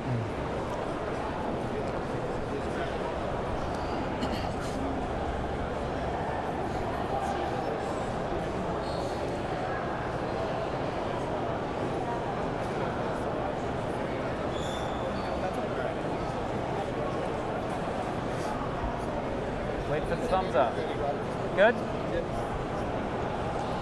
Hey folks, welcome back to our 2018 Origins Summer Preview coverage. I am here with John from Genius Games. Hello. Good to see And ya. what have you brought for us today? So I have brought a game called Subatomic, an atom building game. Now this game obviously is about building atoms, right? So All right. each player, it's a deck building game. Each player is going to start with a very small hand of up quarks, down quarks, and photon cards, gamma rays. What you're doing, I know that like at first glance, like up quarks, down quarks, and photons. Yeah, what I'm are we lost, doing I'm with lost that? already. That's all right. We'll walk you through, and that's the whole point, right? You're going to play the game. You might learn a little science along the way, but you're going to have fun, and that's sort of our mission as a company. Nice. So if you look at your player mat here, you can see what's required to actually build a proton, neutron, and electron. Okay. If I was going to build see. a proton, I would need 2 up quarks and a down quark, and then I would get to either add 1 proton to my player mat, or take a proton card here and add it to my deck. So let's say I took this one, cost 0 energy. You can see the cost at the bottom, 2 reds, 1 blue, 2 reds, 1 blue, up quarks and down quarks. I get to add that to my discard pile. Then if I want a proton later on in the game after I shuffle these back in, I only use 1 card instead of 3 cards, right? Nice. Okay. That's standard deck Standard building, deck right? building. So really the tension here is, do I want to put the card in my deck, or do I want to build up my atom here on my player mat? And if it's on your player mat, that is how you claim these element cards here. It's the only way to actually get elements in the game. And elements are what score you points. Okay. So you can build up your deck all you want, and that's great, but if at some point you don't start building these elements and scoring points, then you're just going through a deck, adding cards. Right. Now, when you build an element, so you have energy over here. When you build an element, any element is going to cost a number of energy shown above that card, right? So for an example, let's say this one's a pretty easy one. You need 2 protons, 2 neutrons, and 2 electrons. We're going to be going through our deck, adding some stuff to our deck as much as we can, adding some of the subatomic particles here to our player mat. Let's say we have the 2 electrons there, the 2 protons there, and the 2 neutrons there. Now, and we also would need some energy, right? Okay. And I'll explain how to get energy in just a second. I was about to ask. Yeah, how do you get energy? This thing you keep talking about. We'd pay our 3 energy. We'd pay all of our subatomic particles on our player mat. We would claim this card. That would go in front of us. We now know at the end of the game I'm going to score 4 points. The big red number down at the bottom, that's the mass of that element, the mass number of that element. And then I would get to place 2 cubes on these end game areas here. Now I cannot place it on helium. That's the only catch, right? And the top one is helium, and then Gotcha. lithium, beryllium, boron, and an elemental set. And I'll explain what that is in a second. So I can put it on anything except what I just built. That's exactly right. And that sort of forces you to diversify over the game. So let's say that I place the next one on, boron and beryllium are out here, so maybe I'll play one on beryllium and the other one on the elemental set. I can choose either one of these two tiles here as a bonus right now. Let's say I choose this one. That allows me at any point to gain 3 particles immediately, right? Okay. So I'll save that for later. And does this then refresh, or is It that stays right there, yeah. It's a. And then no, I mean this. Does this get replaced, or is that just a once per game thing? Once per game, yep, once per game. Now, what we're actually trying to do here is essentially like area majority. So let's say you built one and you go here and you go here as well, and then I build another one. Let's say that I actually was able to get that beryllium there. I now can't place on beryllium, but I'm going to come up here and place on helium because I own another helium, and maybe I'll come here. At the end of the game, the person with the most cubes in that area is going to score the top amount of points, 4 points, for every one of that type of card they have. Okay. And then beryllium here, I would score, well, here we're tied, right? 1 and 1. Now, normally we'd have all our cubes out there, and that's what marks the end of the game. We would split the 3 and the 1. However, here, let's say that I actually had 2 there, I would get 3 points for every beryllium that I have, and you'd get 1 point for every beryllium that you have. So there's a bit of a collection going with a bit of area control. That's exactly generating right. it. That's exactly right. Now, one of the unique things about this game, so if you have a hand and you don't feel like you can do anything with it, or you just want to stock up some energy, you can actually play any cards face down, not as a face value, and take that quantity of energy, right? So I could have. So that's how we get the energy. That's how we get the energy, yeah. So 2 photons here, that'll get me an electron. The 3 ups and 1 down, that'll get me the proton. Or I could have, say, played 1 electron and played all 3 of these down to get the energy. And I could also just play them face down in order to pay that energy cost immediately. Okay. You also see here some scientists. Now, these scientists kind of change up the way that the game plays. You purchase them by the energy cost down here, so you can see that. Right, so you pay for them with this. So we've got that's 8, right. 8, 6, 4. That's exactly right.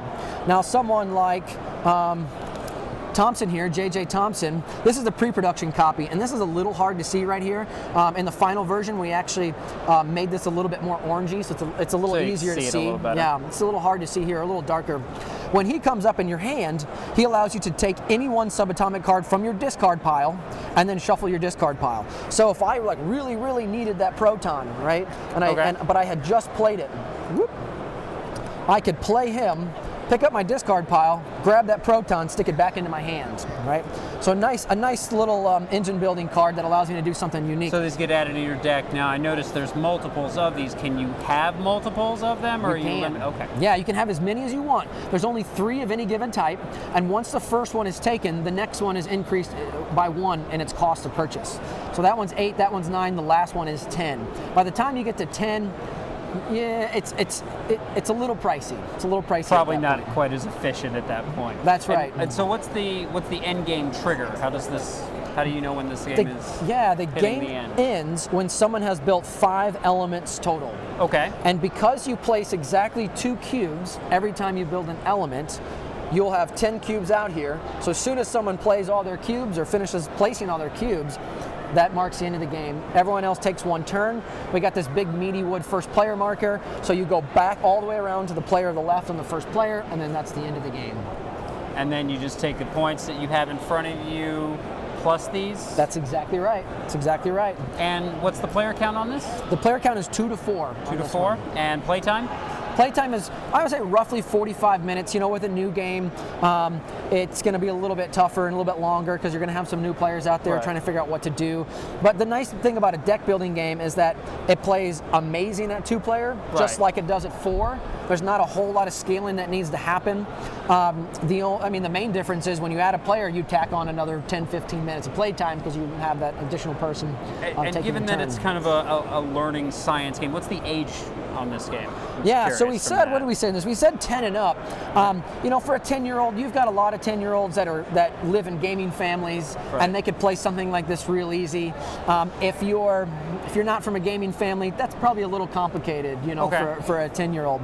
But we've had a lot of kids, 10, 11, 12, who play a lot of games with their parents, will come and play this, and they have no problem with it. Yeah, I like the little artwork on it. It's pretty cute. Yeah. So, I mean, is this available now? It is not yet available. When will it be available? This is our pre-production copy.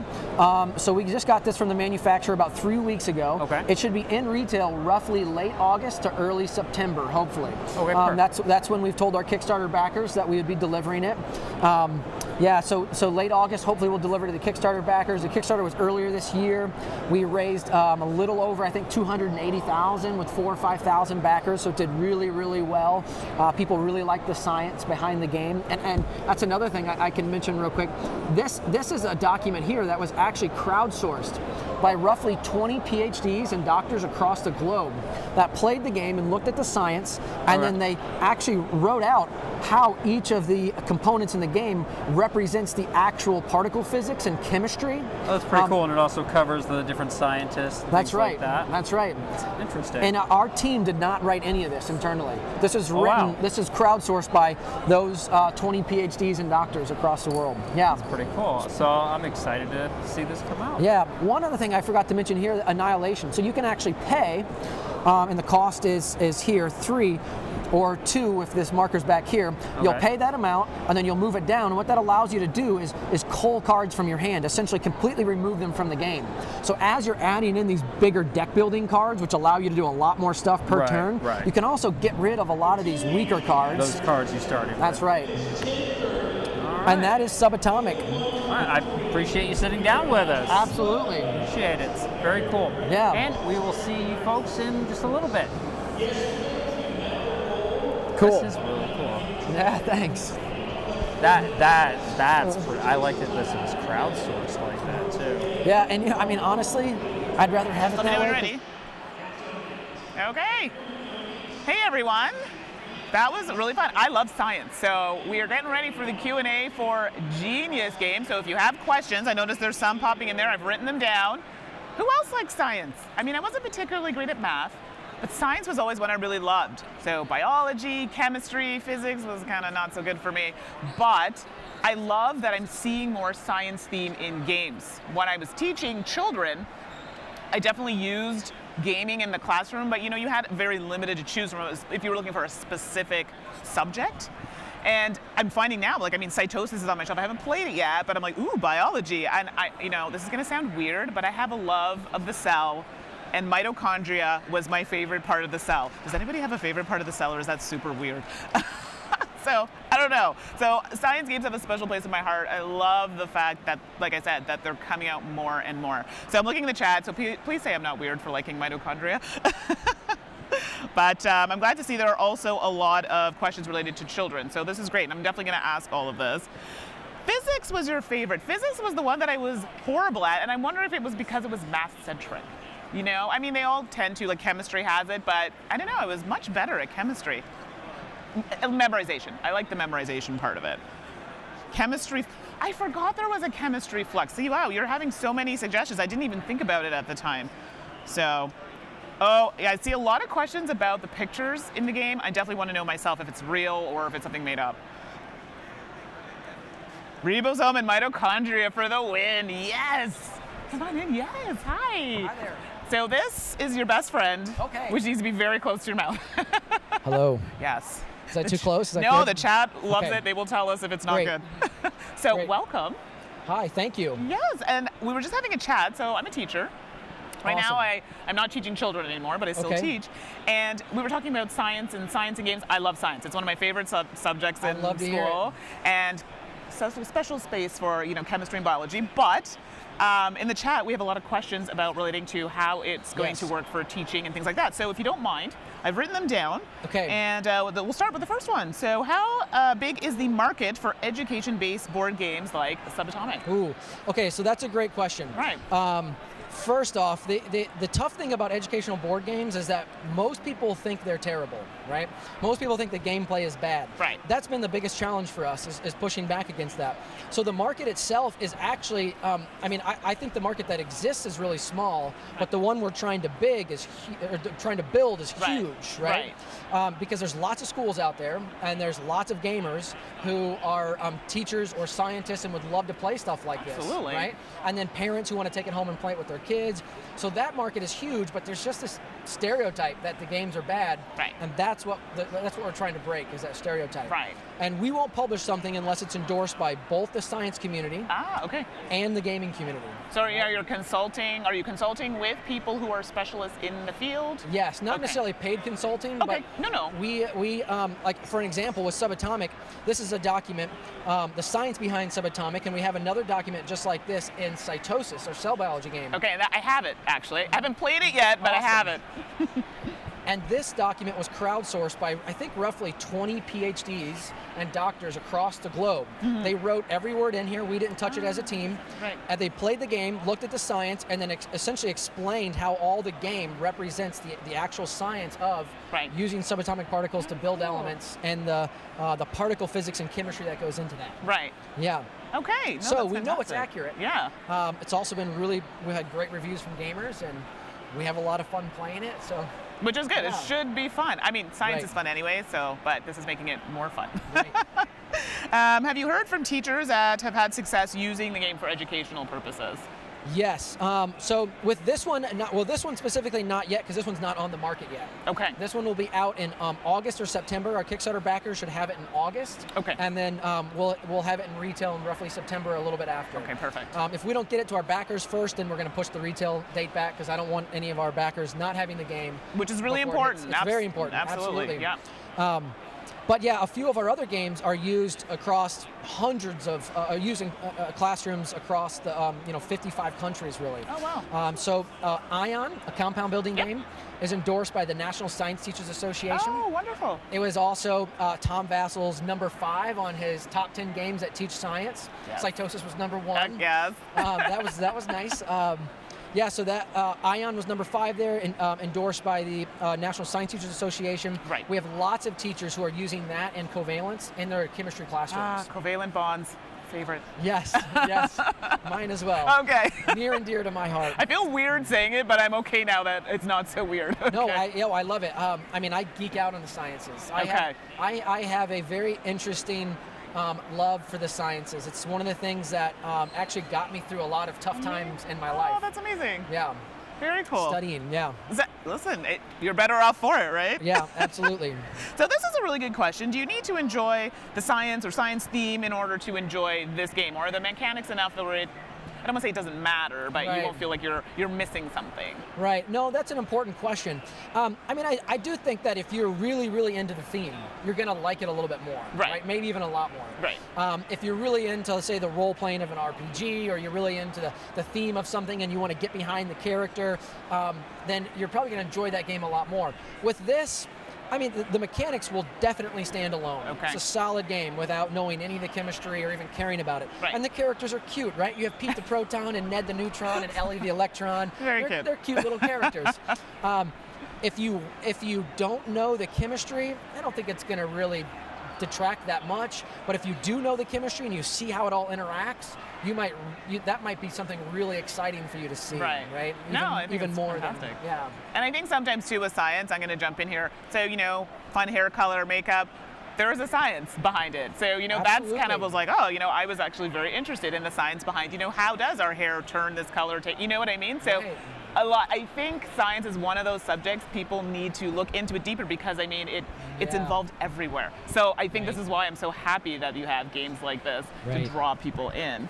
Awesome. Okay.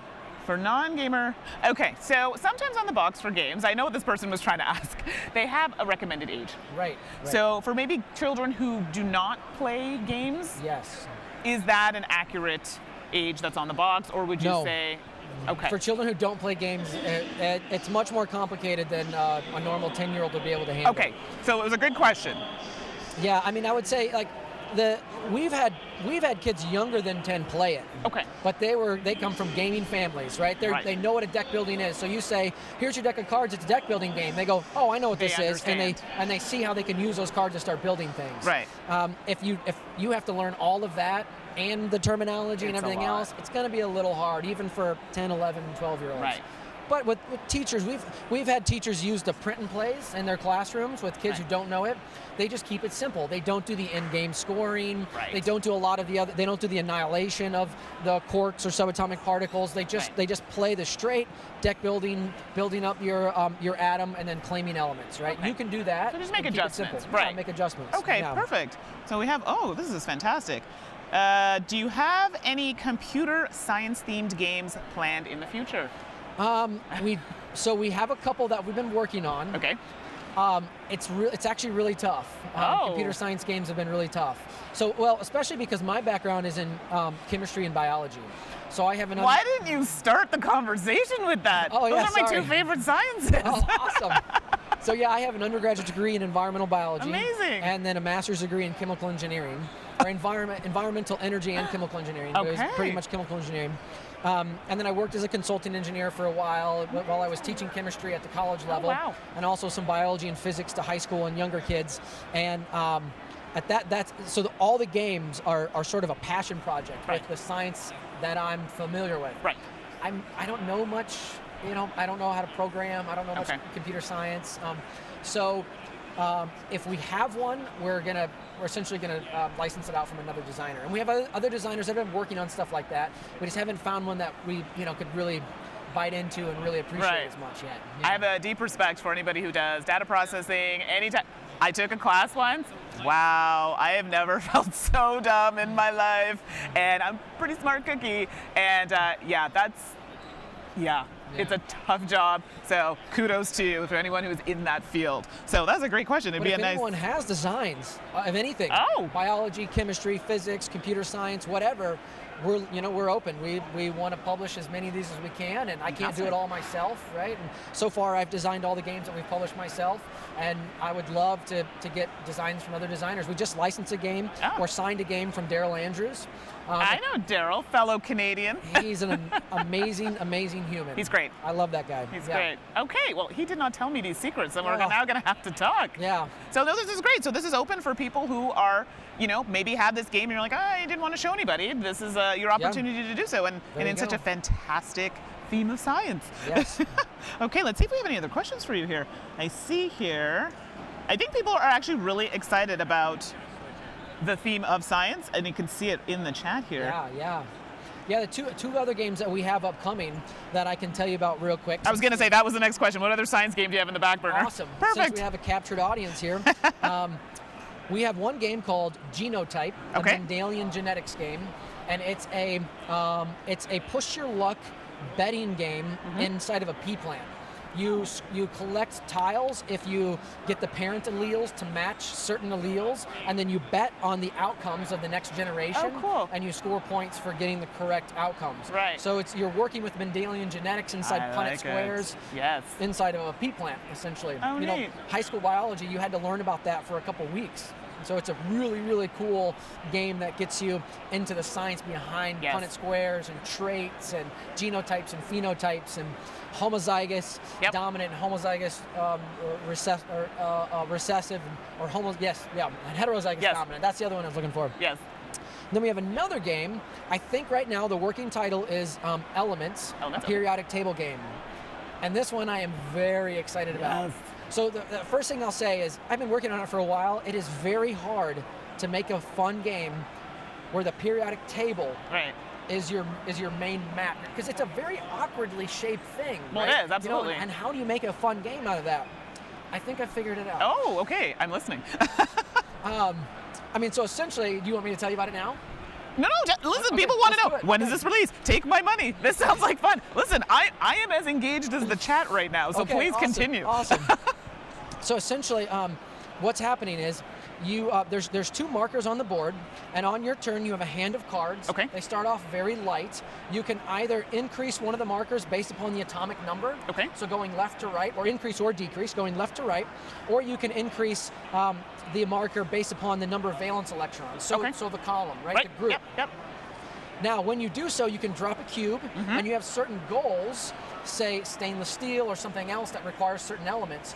And when you claim those, you score points. So you're trying to claim sets of things that are important to industry. Right. Now, you can also buy cards that increase your hand. So instead of just going atomic number or valence electrons, you can go electronegativity and move up to the upper right. Or you can do metallic character and move down to the left. Right. And so you're building up your power to move the marker around, drop more, score more gold cards, and then score more points. And that's basically it. And you're learning actual trends and elements that are used in industry. See, okay. You've captured us. Looking forward to it. We're getting, so when is this going to release? So we're in the middle of the design right now. We're hoping to launch it on Kickstarter by the end of 2018. Okay. But I don't want to rush it. If it's not ready, then we'll push it off. Push it off. Yeah. Okay. And where can people find you or find Genius Games if they have questions or want to submit something to you? Yeah, so they can go to geniusgames.org. Okay. You'll see at the bottom, if you go into the footer, we have our submission guidelines. I won't explain them all here. You can just click on that. You can also find us on Twitter at @GeniusGames, Facebook at @GeniusGames. We're at the booth. I don't remember what booth number we are. That's I okay. should know that, I'm sure we'll find you. All right. Perfect. Thank you so much. Thank you so much. I'm super excited, but more games to check out. See you later. Thank you so much. So fun. Thank you. No, people look at me and have no idea. Okay. But Awesome. So we will wait for.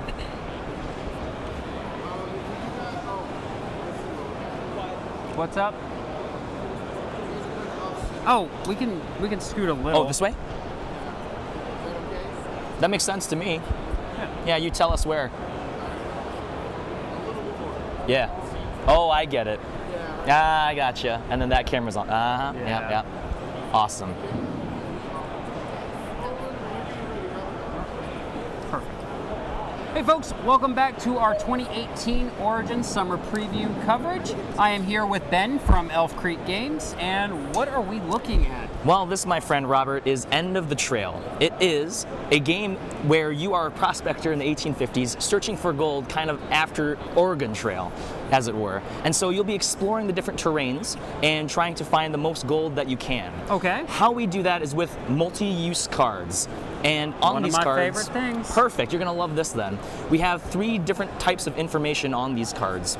We'll have poker, money, and a card effect. So let's start with the first phase of the game, a bidding auction phase. All right. We'll deal out a number of cards that we can collect and bid on them using the dollar amounts in the top right corner.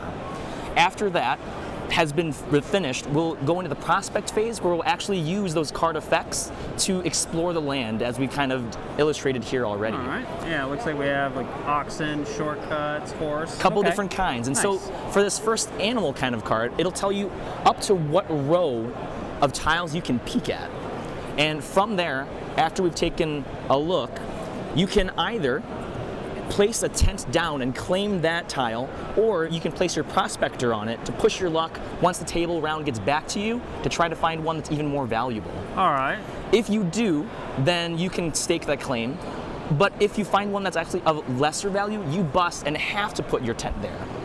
Wow. That makes sense. After 3 rounds, whoever has the most gold at the end will win, but that poker hand is going to come into play as well. We're going to compare the hands, and everyone's going to get a bonus, but whoever has the highest poker hand is going to place their last tents onto the field, and then we'll total up to see who is the most prosperous prospector.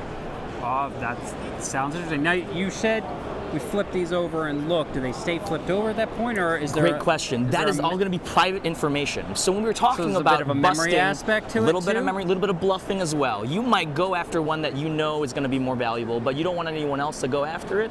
So you might actually place down and invest in that tile if no one else gets wise about it later. Gotcha. Nice. Okay. And so, how long does the game take?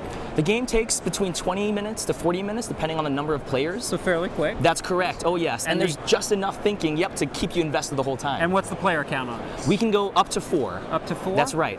So 2 to 4 then? Absolutely. And there's even actually, 1 to 4, a solo variant as well. All right. Absolutely. And this is available now?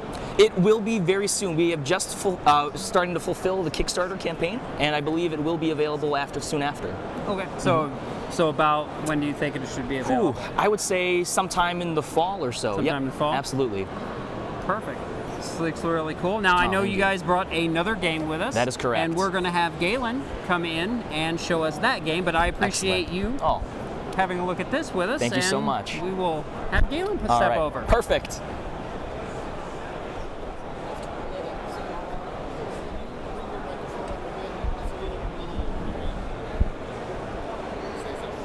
Hi.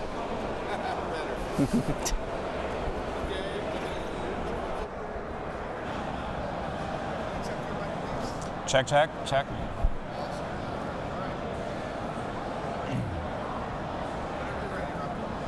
All right, I am now here with Galen from Elf Creek Games. That's right. I don't know why that doesn't roll off well for me. Elf Creek Games, got it.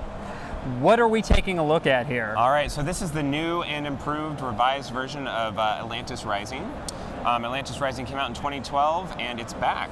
We've made some changes, and we made some improvements, and we're going to get some fantastic new art by Vincent Dutray. Okay.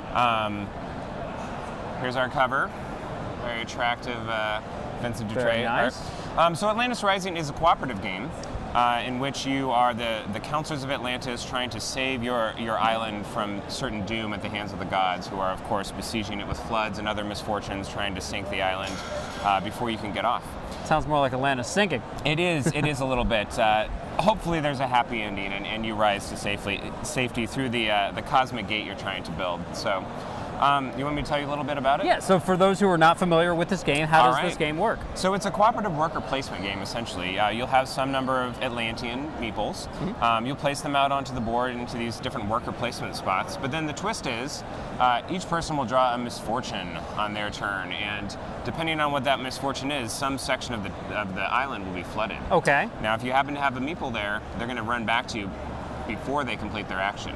It's not until after everyone's drawn misfortunes that we then actually take our actions that we sent our meeples to do. So it's a little bit of a risk reward in terms of the actions towards the bottom are better, the actions towards the top are not as good, but you're more likely to get flooded out if you go towards the bottom. Flood it at the bottom. The goal is to build all of these components of the cosmic gate. As you build them, they'll go onto our what will be very attractive cosmic gate board. And you want to try to build them all before every tile in the island is flooded. Okay. You with nothing. And I noticed that there are different players here. They have different abilities That's on right, them? yeah. So we have variable player powers for each of the core 6 counselors. We'll be kickstarting as well, so we're hoping to stretch to a few additional counselors. Okay. But yeah, each of them has a special ability, and they use these larger meeples, which are called leaders. So when you place a leader out on the board, the leader is going to get a benefit. For example, the priest lets you re-roll. This is where you collect resources. And normally you'd have to roll a 4 here to collect some ore. But if the leader's there and you don't roll a 4, you can re-roll once, and maybe you'll get lucky on the second time. Now, other people can also share the tile, and anyone who's there can benefit from the leader's power. So that's how most of the variable player powers work. So what happens on a player's turn? So on your turn, you go through a few different phases. The main thing is you put out your meeples onto the board. And you place all of them out? You put them all out. So it's a cooperative game. Right. Unlike a worker placement game where maybe you'd have to go before me because you might block me out of some of the better spots. Since we're all working together, everyone can sort of decide where they want their meeples to go at the same time, which makes for a really quick sort of simultaneous gameplay, so you don't have to wait for everyone to take their turn. So once everyone's kind of has their meeples out on the board, then each of us will draw one of these misfortunes. You saw a mountain already. There could be special misfortunes, like this is panic. Everyone has to move one tile toward the center, so you're sort of not quite where you wanted to be. Freaking out a little. That's right. And once everyone has drawn a misfortune, then we decide, okay, well, or not decide, rather, then we take the actions that we sent our Atlanteans to do. So these regions over here, you'll see a little dice, and those are essentially target numbers. So you're trying to roll to get equal to or higher than the number there to collect the resource. And those resources are used over here to build the components. Now there is a special part of this game called Mystic Energy, these beautiful little beads here. Yes. And they're used to sort of mitigate some of the luck in the game. You can always put one of your Atlanteans or more in the middle and collect Mystic Energy for those. And they're used to mitigate dice rolls. So in this case... Yeah, I see here it's on the player board? Yeah, it's on the player board. So if I was trying for a 4 here, I rolled a 2, I could spend a couple extra Mystic Energy to make that 2 into a 3 and then a 4 and actually still collect Still collect it. Yeah, and there's some other uses for Mystic Energy as well, like preventing the misfortunes and other things like that. We've got a libraries deck as well that adds some more interesting elements to the game in terms of powers that you can pick up that sort of manipulate what's happening on the island or give you a long-term benefit for the rest of the game. And then there's the cities where you go to, of course, recruit new Atlanteans to your cause. So you can get new workers. That's right. So they have a kind of a dynamic target number over here where it's easier to recruit at the bottom, but it also becomes easier in all of the cities as the cities tiles flood. People realize that things are going poorly. And they need help. And they're more willing to come and help you out. Makes sense. And then this last section over here is the forges. As you can see on our nicely prototyped cards over here, we've got a gray resource, which is, of course, the precious alloy of Atlantium. Okay. Which you need to build the components here, but you can only mine ore in the mountains. So you need to. It has to be refined. Refine it over here in the forges. You can get, if you want to take a risk, you can get three of these Atlantium for just 1 ore. But as you get further up top, it gets diminishing returns. And so as an end game trigger for win and loss, the loss is if the whole thing floods. The whole correct? thing floods. The victory is if we build all the components, ending with the power core, and we all have to spend a bunch of Mystic Energy to power it up as well. Okay. So. And what's the player count on this? We're looking at 6 right now. We're testing out 7, as I said before, because most of the game takes place simultaneously. It doesn't add a lot of time to add players to the game, so it's really just a question of if it's going to work out in terms of how many placement spots and so forth. Gotcha. And what's the timeline on when you expect to see this? So the launching? Kickstarter will be launching September 4th. Okay, so not that far off. Not that far off. After the summer, things settle down a bit. We'll get this kickstarted, and hopefully we'll have a lot more art to show off then, and show people what the game's actually going to look like. Gotcha. When it gets. And it's very cool. I know I've heard people that want to see this game come back, so this is exciting to see this come back. Yeah, I'm very excited about it too. I appreciate you sitting down, taking a look Thanks, at it Robert. with us, and we will see you folks next time. All right. This is pretty cool. What went into getting this back? All right, everyone, another Q&A with, this time, Elf Creek Games. I've noticed some really great questions in the chat. This is actually a game I'm not super familiar with, so I see a lot of people in the chat know this game well, so I'm going to get a little education myself today. Yeah, I do like the bits and components in the game. I noticed that there's a lot of talk about Atlantium. Explain this to me. Is this a different world? This is new for me. So, you know, I'm okay to admit when I don't know everything. And, okay, so this was a game that was published previously. Okay, so this is great. I feel like this is something that I might enjoy. It has lots of, well, actually, this is something Robert would enjoy as well. It has lots of wooden bits. That's his favorite. Mine too, but you know. I think, if I'm not mistaken, I feel this one potentially was on Kickstarter. Correct me if I'm wrong. We're going to find out. So, okay, and I'm reading. Oh, you guys are great, helping me out. All right. Hi. Don't be shy. Are you going to be in the Q&A? I am, yeah. Have a seat. All right, wonderful. I just like to chat a little before we start. Works for me. So this is your best friend. Okay. And this is going to be very close to your mouth. Of course. So everyone can hear you. And what's your name? I'm Ben. Ben, I'm Mandy. Andy, nice to Bandy. meet you. Mandy. Mandy. Third time's the charm. I know, we got it. Very nice to meet you as well. So we have some great questions in the chat for you. Great. So yeah, we're going to just jump right in. Okay, sounds good to me. Me? Okay, yeah, too close. I'm too close. Yeah, is that good? I know, we're doing this whole side chat thing. Okay. So would you see End of the Trail scratching a similar itch as Power Grid? Oh, now that's really good. Okay. What I like about End of the Trail is that it is a very concentrated game, so I didn't quite get to mention the fact that those action cards that you're playing are tied in later for that poker hand. So every decision matters. You kind of have to think about the end of the game as you're playing the beginning of the game, and so on and so forth. I would say maybe even more than Power Grid. I hope it does scratch a similar itch for those of us who have played both.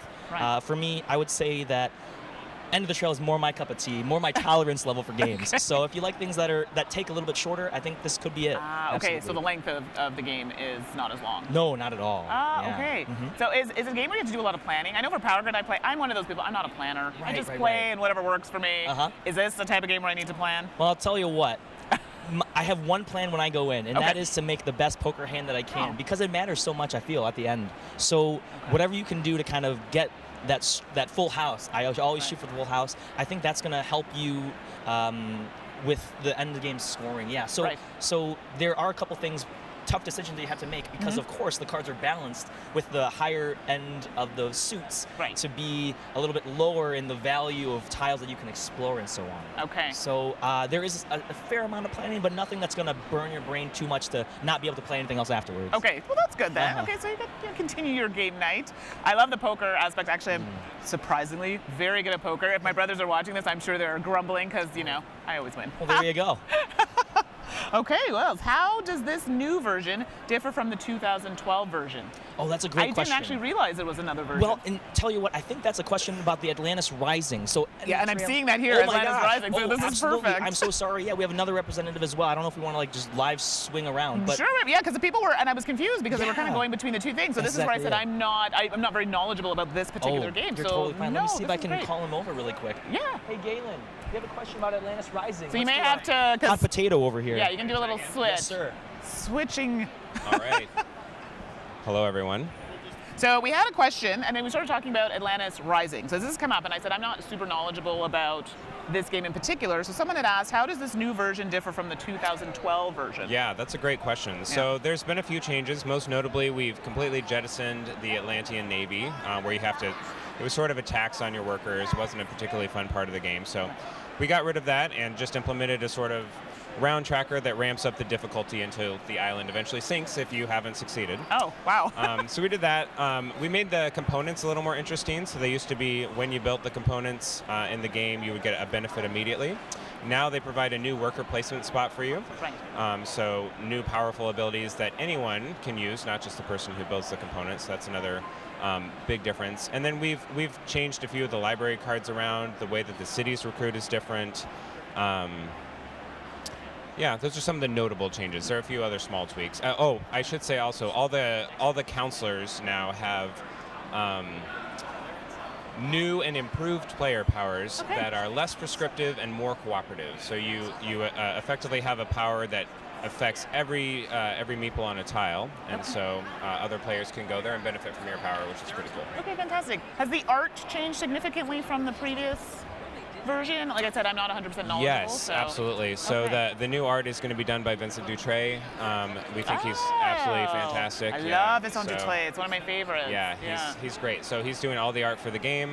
We've got a great graphic designer as well. And so, yeah, we're really excited about it. Okay, fantastic. See, now I feel like I'm learning more, so now I'm like, oh, maybe I need to check this out. No, this is fantastic. And, I see more questions. All right. We got a funny question. Is Atlantis waterproof? No, I would not recommend submerging it in water. That doesn't sound like a good idea. Or even spraying water on it. And so Atlantis Rising coming to Kickstarter. Yes, yeah, it's coming to Kickstarter September 4th. Okay. This will be my first experience being on that side of a Kickstarter, so I'm pretty excited about it. Been brainstorming with the publisher some very exciting stretch goals and make sure that our backers are going to be really happy. I think I can also say that there aren't going to be any Kickstarter exclusives. So if you do buy the game after Kickstarter, it'll have all the good stuff in it. And there might be some special things that, like promos, that Kickstarter backers will get for free, and then you'd have to pay extra. But nothing will be, oh, you missed the Kickstarter, you don't get it. Got it. So. Okay. And I bring this up because I'm from Canada, and we speak both French and English. And I noticed someone in the chat, oui, je parle français.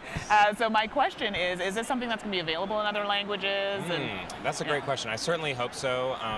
As a designer, I'm not sure. It's probably a better question for the publisher. Understood. But I think that would be fantastic. Okay. I know the earlier version of Atlantis was available in French as well. It was available in French as well. Okay, because I know that's a concern. Even other people in the world are, they want to play these great games and want it in their language. Absolutely. So, okay, that's so fantastic. More co-ops coming from Elk Creek, and I don't know if this is a question you can answer, that's, but I don't know. Okay. We swapped out at the wrong time. I'm sorry. Maybe. Okay. I'll coyly say maybe. Okay. Yeah. I mean, it's not. Co-ops are great. People love co-ops, so I would definitely think it's potentially something in the future. I like this Absolutely. answer. Yeah. Something we could do. Oh, let's see here. Okay, here's a question. Any upgrade options for first edition owners? Yeah, that's a good question. And unfortunately, the changes that we've made are substantial enough that it would be difficult. Also, because we have to do all new art. Right. If we could give you some of the new knowledge cards, but they would have different backs illustrated by Vincent. So there's not, and we don't own the old art, right? Right. So unfortunately, I don't think there's a really good option for that. Again, that's the publisher has said I don't think we'll be able to do it, which is unfortunate. But I would certainly recommend you unload your old copy for to get how much money it's going for on eBay right now, and then use it to kickstart the new one. It's crazy how much games go for on eBay. Yeah, Absolutely crazy.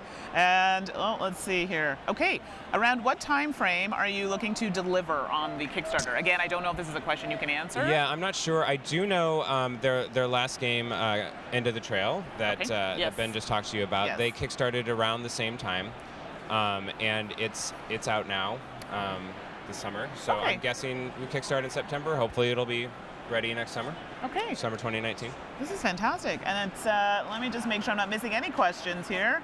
Any current, no, I think we've covered all the questions, unless there's something else that you maybe potentially wanted to talk about in relation to other projects or... No, not working on anything else right now, so thanks for having us. No, thank you so much for joining us. And where can people reach you if they have any other questions or information they might want to get or to be on a list potentially? Yeah, absolutely. So Elf Creek Games and Atlantis Rising both have Facebook pages. You can just check out Atlantis Rising and Elf Creek Games on Facebook. You can hit me up on Twitter if you want at @GCicel. And I'd be happy to answer any questions that's there as well. You know what? I actually think they're still setting up, and a couple more questions popped in. Do you mind answering? Yeah, absolutely. Okay, great. Happy Okay. to. So, first one is Elf Creek focusing on any one type of game. I know we kind of said, there's nothing in the works right now, but... Yeah. I'm not sure. Okay. From my impression from them, they're not looking to do super heavy games. More of a kind of a medium weight gamers game, not necessarily sort of a family intro game. Right. But not something that you spend 3 to 4 hours on either. And that's kind of got that with End of the Trail. Like it wasn't a lengthy. Right. End of Overly the Trail is a complex great game. sort of like super filler. Right. Kind of. Right. So that squeeze it mid in there. area. Okay. Are there different difficulty options for Atlantis Rising? Yeah, that's a great question and something I didn't talk about. There are, and that is another change from the first edition, where there were different difficulty options, but the options are a little more stratified now. So there's a bigger gap, I guess, between the different difficulties. So you should be able to find a difficulty that works for you and your play group, no matter your experience with the game. That will still be challenging for you. For owners of the original, there are going to be fewer or more controlled floods and calm seas. There are also different combination of components, and you'll get more or less mystic energy and other resources. Okay, fantastic. See, I'm learning so much about Atlantis Rising. This is fantastic. I'm going to have to play it now. Thanks, everyone. Yeah, absolutely. So thank you so much for joining us, and thanks to the chat for the great questions and helping me out. Thanks, really, folks. really appreciate it. So thanks again, and more games to play. All right. Bye. All right, thank you so much. Thank you so much for all of that. We appreciate it.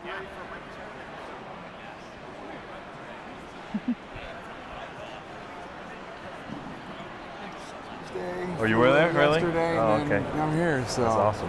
Yeah, it's good shit. That is awesome. Sorry. Are we good? Oh, the curse, was that bad? Oh. Are we live? Are you done? Yeah? Okay. We're live now? We're live now. Excellent. All right. So Hello, world. All right, let me do a quick intro and we're What up? good to go. Hey everybody, welcome back. It is still Origins. We are still covering it, and I am here with Ross from IDW Games. We're going to be taking a look. I'm sorry? Okay. And it's that one, right? That one? Got it, yeah. You're killing me, Kenneth. Hey everybody, I'm Z Garcia. You are watching our coverage of Origins 2018. I'm sitting here with Ross from IDW Games. How you doing, Ross? Doing good, how about you, Dean? I'm good. And we're going to be taking a look at two things. We're going to start off, though, with Mask of the Red Death, which we've got set up right here. Tell me about it. So Mask of the Red Death, it's a game by Adam Wise and all fully illustrated by Grizz Grimley. Okay. So Grizz Grimley's like super awesome watercolor, very grim, dark, awesome, lovely illustrations with those. And he did the board, the characters, the cards, all that. Okay. And then Adam has a very cool party game, but it's because it is based on the Edgar Allan Poe Mask of the Red Death, Sure thing. which also we've included the short story in the book as well. Oh, nice. So you can check it out. It's a fun read. So we ran this on Kickstarter earlier this year. It did very well, and it's on a boat right now and should be delivering very, very soon, which is super awesome. Cool, So here we have cool. the retail version, which will be coming out. The standees didn't make it into the production copy, but there are standees, the little bits that hold those up. The plastic bases, yeah. So, but besides that, so what you're doing in this game is you're trying to be the most popular and trying to stay alive. Okay. So throughout the game, you're going to be playing different cards on your cards here, which will have things like discuss or jest or personality, and they all have different things that you can do to other characters, or that you can do to boost yourself up. Okay. Right. So you want to be in the room with Prince Prospero, and he'll be around in the different rooms of his hall, and as you have the party. And so you are either going to be hanging out with him and partying up with him, dancing and having good times, or gossiping and trying to ruin other players' ability. And so Okay. you'll be on the board with your little marker here, and each character has their own character board, which then matches up with their standee and with their little icon. Okay. And so what you're going to be doing is, There. totally put it up there for everybody to see, Yep. which is super cool. And so you're going to be moving across the board, playing these cards here, and moving up your score. Okay. And what's fun is that no two players can be on the same space. Okay. So you're going to be jumping around a lot. There's going to be a lot of... So you leapfrog each other if, yeah, if you would land there. Okay. Mhm. And whether you go back or forward, there's a lot of leapfrog there, which is pretty cool. Okay. And so as you're doing that, you can jump up, but at the same time, you're also going to be exploring and finding out which room the Red Death is going to be in at what time. Because when midnight comes around and the Red Death arrives, you don't want to be in the same room as him as the final bit. And so during the game, you're going to be looking at these different cards here, which I just put the full deck. Usually it's going to be one card per stack. Okay. But those cards will have you can flip one over. Okay. It'll have a number and what color. So Got at it. midnight, he'll be in the white room. And then at So, 12:10, he'll be in the gray room. And then in the... It's also that one. I didn't shuffle it, so it's all probably all okay, going to be so gray. let's grab from the bottom here. There we go. Right. There we go. Yeah, I should have Okay. shuffled that up, but it's all good. No, So no, yeah, that's yeah. fine. We get it. Okay. So, So- it tells you the time and where it'll be. Yeah, so you've got to remember, so you've got a little thing which you can put in front of your character board, and you can essentially mark with these different tokens. The information you've gathered. Correct, yeah. So you okay. have to remember what time, where it's going to be at, because while you may have been focusing on getting the highest popularity points, you may not have been focusing on which room he's going to be in at what time. So if you're the first person to die, that's not going to help your points out of that. So at every one of these times, someone's eliminated from the game, possibly? If they're in the room when that happens, totally. Okay, Yeah, I see. but that's at the very, very end, though. So it's kind of like you've been building up, the party's been going on, and now the death arrived. Now you need to make it happen. So. Gotcha. Yeah, so this is a 4 to 7 to 8 player game, right? Which is cool. So it has that nice, definitely party vibe kind of thing to it. It plays in about 45 minutes, maybe an hour and a half if you're doing a lot of talking, right? So but Okay. it usually rolls pretty quick because it's all simultaneous with your moving around with the popularity. And then once it's time for midnight and the Red Death arrives, then it's all, okay, we all move here. Which room do you want to move into so that you don't die? Right. At that Yeah. point, you should have your information figured out, hopefully. You hope so, Or if right? you're down to a time you don't know yet, you make your gamble and hope you make it. That's through. right. Okay. Sounds good. When is this going to be available? So this should be available early July. Okay, you said it's on a boat right now, on a boat right coming now. over early July, and the MSRP on that? This game is $50. 50. Yeah. All right. So there you go. Coming out soon from IDW. Mask of the Red Death for 50. Yeah. And we've got another game over there you're going to Yeah. show us. I'm going to go ahead and scoot this over. Sounds good. We'll scoot it on over, do our And thing. you can, we'll deal with it. It's all good. You can tell me what else you've got over there. Yeah, we can scoot a little bit too, or?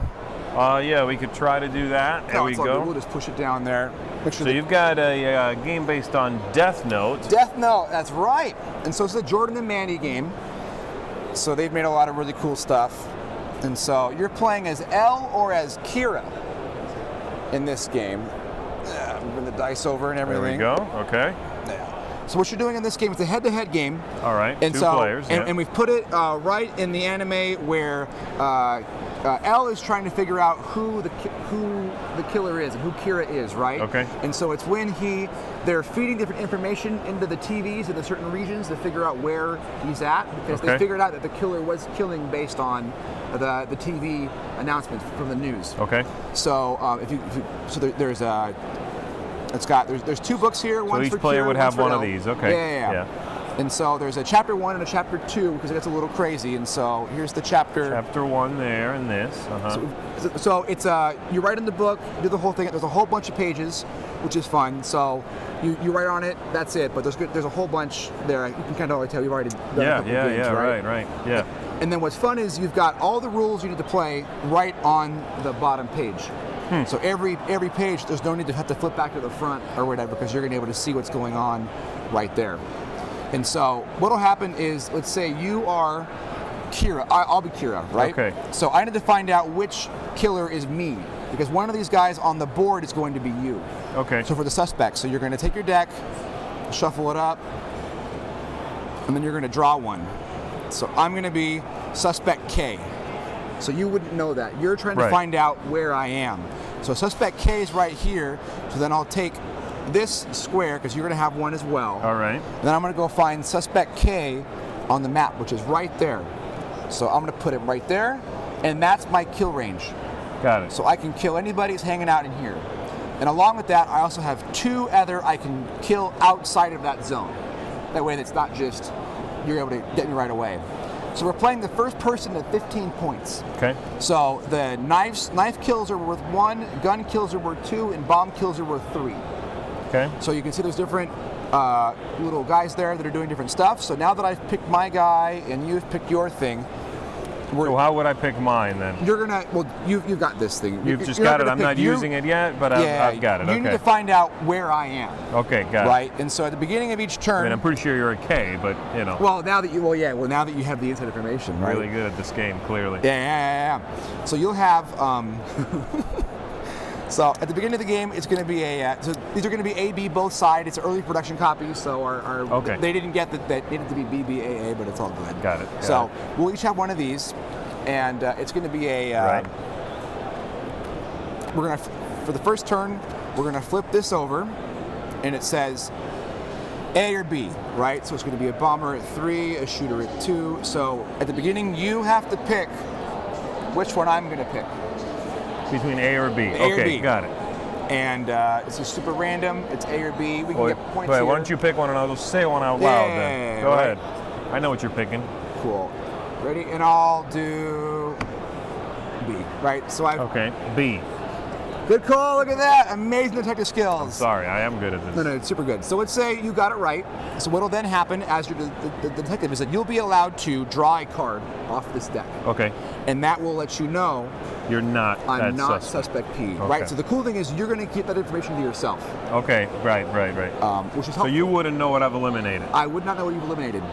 And then we're going to roll the dice. You're going to get to roll these 3 dice here. All right. I'm going to roll all 3 of those.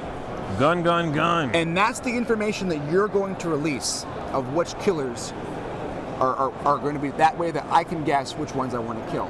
Okay. Right? And so I get to pick out of there. But I really only get to pick what's in my zone.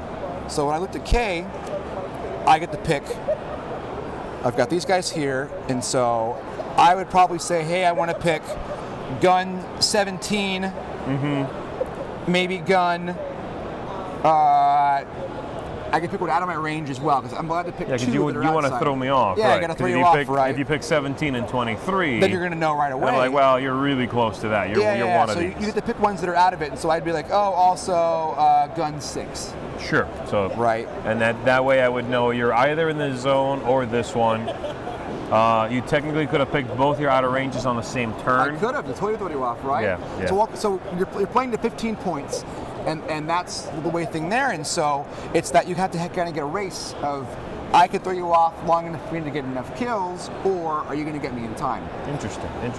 Yeah, so as that revs up, so you'll mark it down, and I've really enjoyed playing as L a couple times. So I would give out these points. Oh, okay, I'm going to call out these. We're going to get the one bomber or that, and so then out of the 3 that I've called out, you get to say which one dies. Got it. Right. So are all of these then, is every one of these sheets a different layout here with different rules, same rules in a different layout? How does that work? Well, so what happens is chapter 1 is all the same, and then you go to chapter 2. Okay. And then chapter 2 is way more intense. Yeah, okay. Right. And this will have variant rules to what you've already played. They'll be slightly different. They rev up, and so you've got different cards as well that you can pick for different suspects, and so they've got 3 stars and 3 that, and so. Okay. And you, in the game, you get 1 book of each? Yeah, so you get 1 book for Kira, 1 book for L, you get the 3 dice, you get all the points here. Yeah. Gotcha. Do you guys have more of these available online, they'll be something like that? For printout, and so you'll be good. Okay, gotcha. Very nice. So obviously a 2-player only game. When is that going to be available? So same thing. This should be available really soon, probably sometime in July. Okay. And the MSRP on that? 40. 40. All right. So there you go. Death Note, a little hidden movement, hidden deduction kind of game for 2 players. Yeah. Asymmetric sides. So you can play once, then switch sides and play again. Yep. Now you've got the other role. You know it. Very cool. Yeah, that seems neat. So these are both cool looking games, man. I appreciate you coming by and showing them to me. It's good talking to you. Always good. Yeah, and thank you all for tuning in and checking this out. Keep an eye out for the games. We'll see you on the next one. Great. Yeah, good. Nice. Yeah.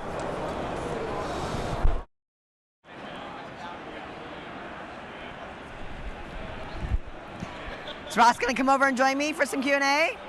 We got a few questions for you, so pack it up. That's cool. All right, everybody. We are going to have Ross come over because I got some questions from you on Mask and on the confrontation game. So if you have any others, we'll try to check the chat and keep up with you, but I've jotted a few down already. They're just going to pack up the game and come on over here. So got a few more seconds to drop other questions in.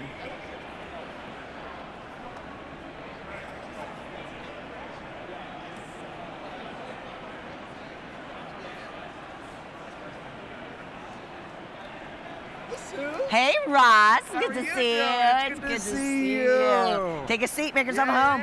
This is going to be your best friend. Okay, cool. I'm already plugged in, but I figured you got the jam. Right here, baby. Like right up in there. No, you hold it. I'm not gonna. I got there. Let's do it up. Good morning, everybody. Here's Ross from IDW. A few questions coming through the chat as we're talking about Mask of the Red Death. So, what's the difficulty of the mask?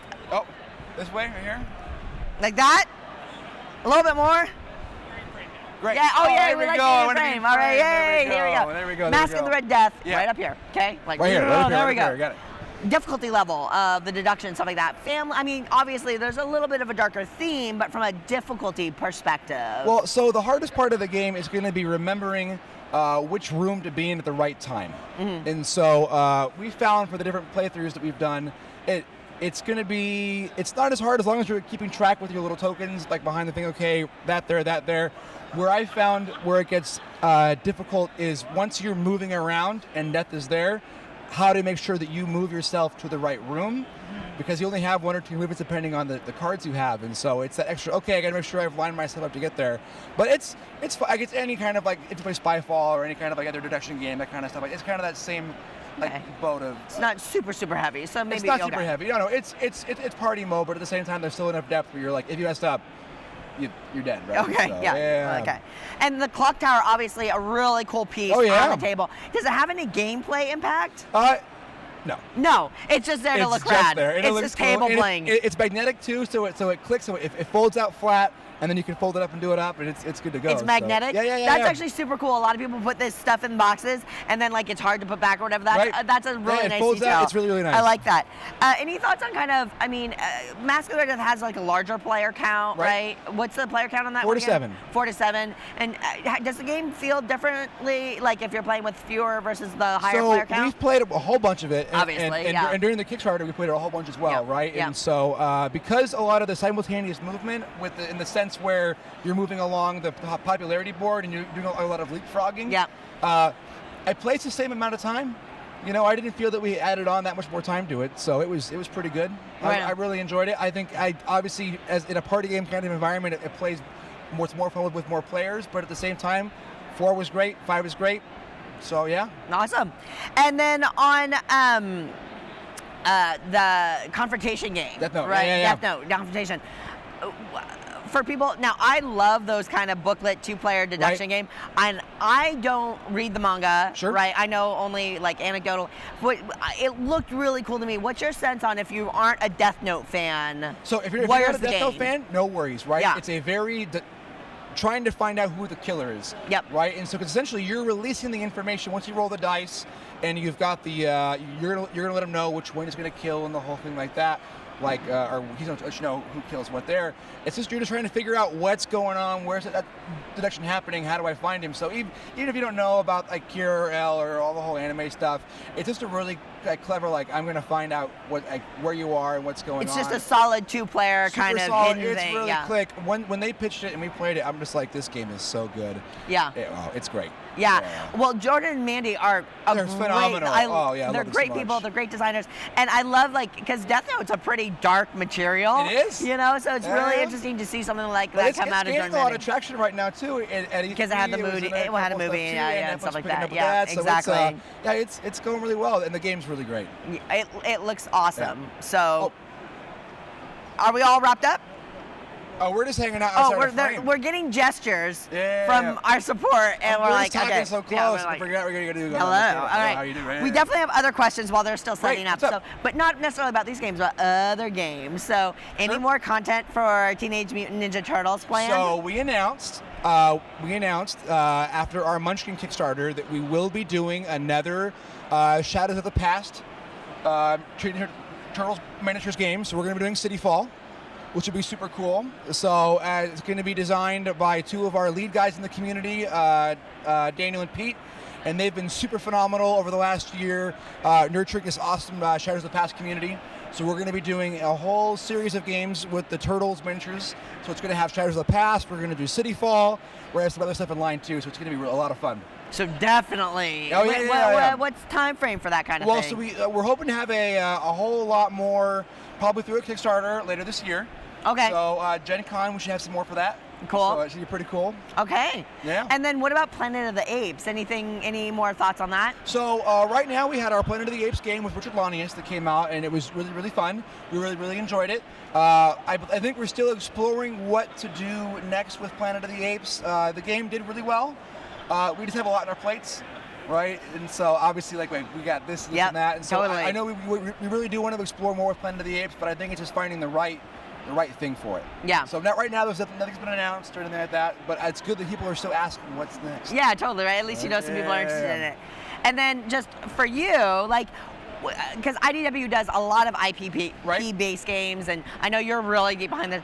What are some of your favorite IPs that you've gotten to work on with IDW? So I love Dragon Ball Z. Yeah. And for those of you who don't know Ross, I've gotten to know Ross a little bit. He's a complete geek, and he is totally into all this IP stuff. So you're saying Dragon Ball Z? So Dragon Ball Z and Dragon Ball Super, those are both really cool licenses that IDW has been exploring some fun stuff with our Dragon Ball Z Kolossal Game. We might have some more announced really soon, who knows?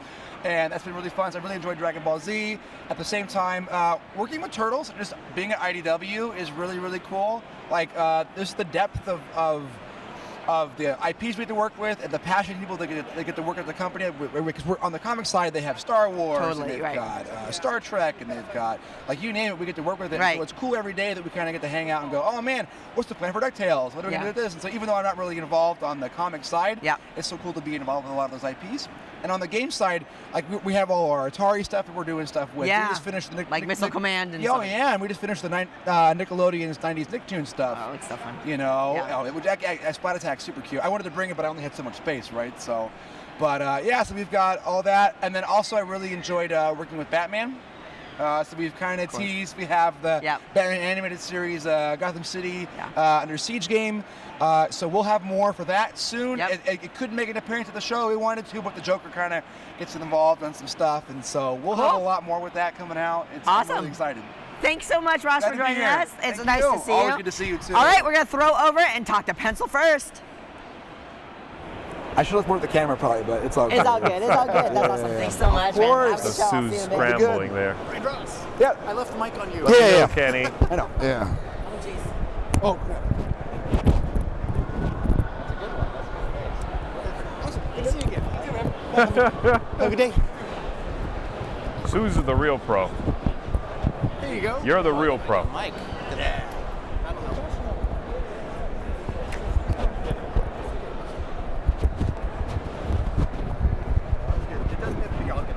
Then mic him up, then we're ready? Okay. Did I get it? That's backwards. Hold on. You're the real pro. No, he's not mic'd yet. There we go. Okay. Yeah, there. Just clip down. We're good. How you doing, man? You got it, man. However you want to do it. Do what you want. Come on, Chaz. There we go. Now it's on the outside. Get makeup You out can here. slip this in your pocket or whatever you want, so it's auto frame. Awesome. Thank you.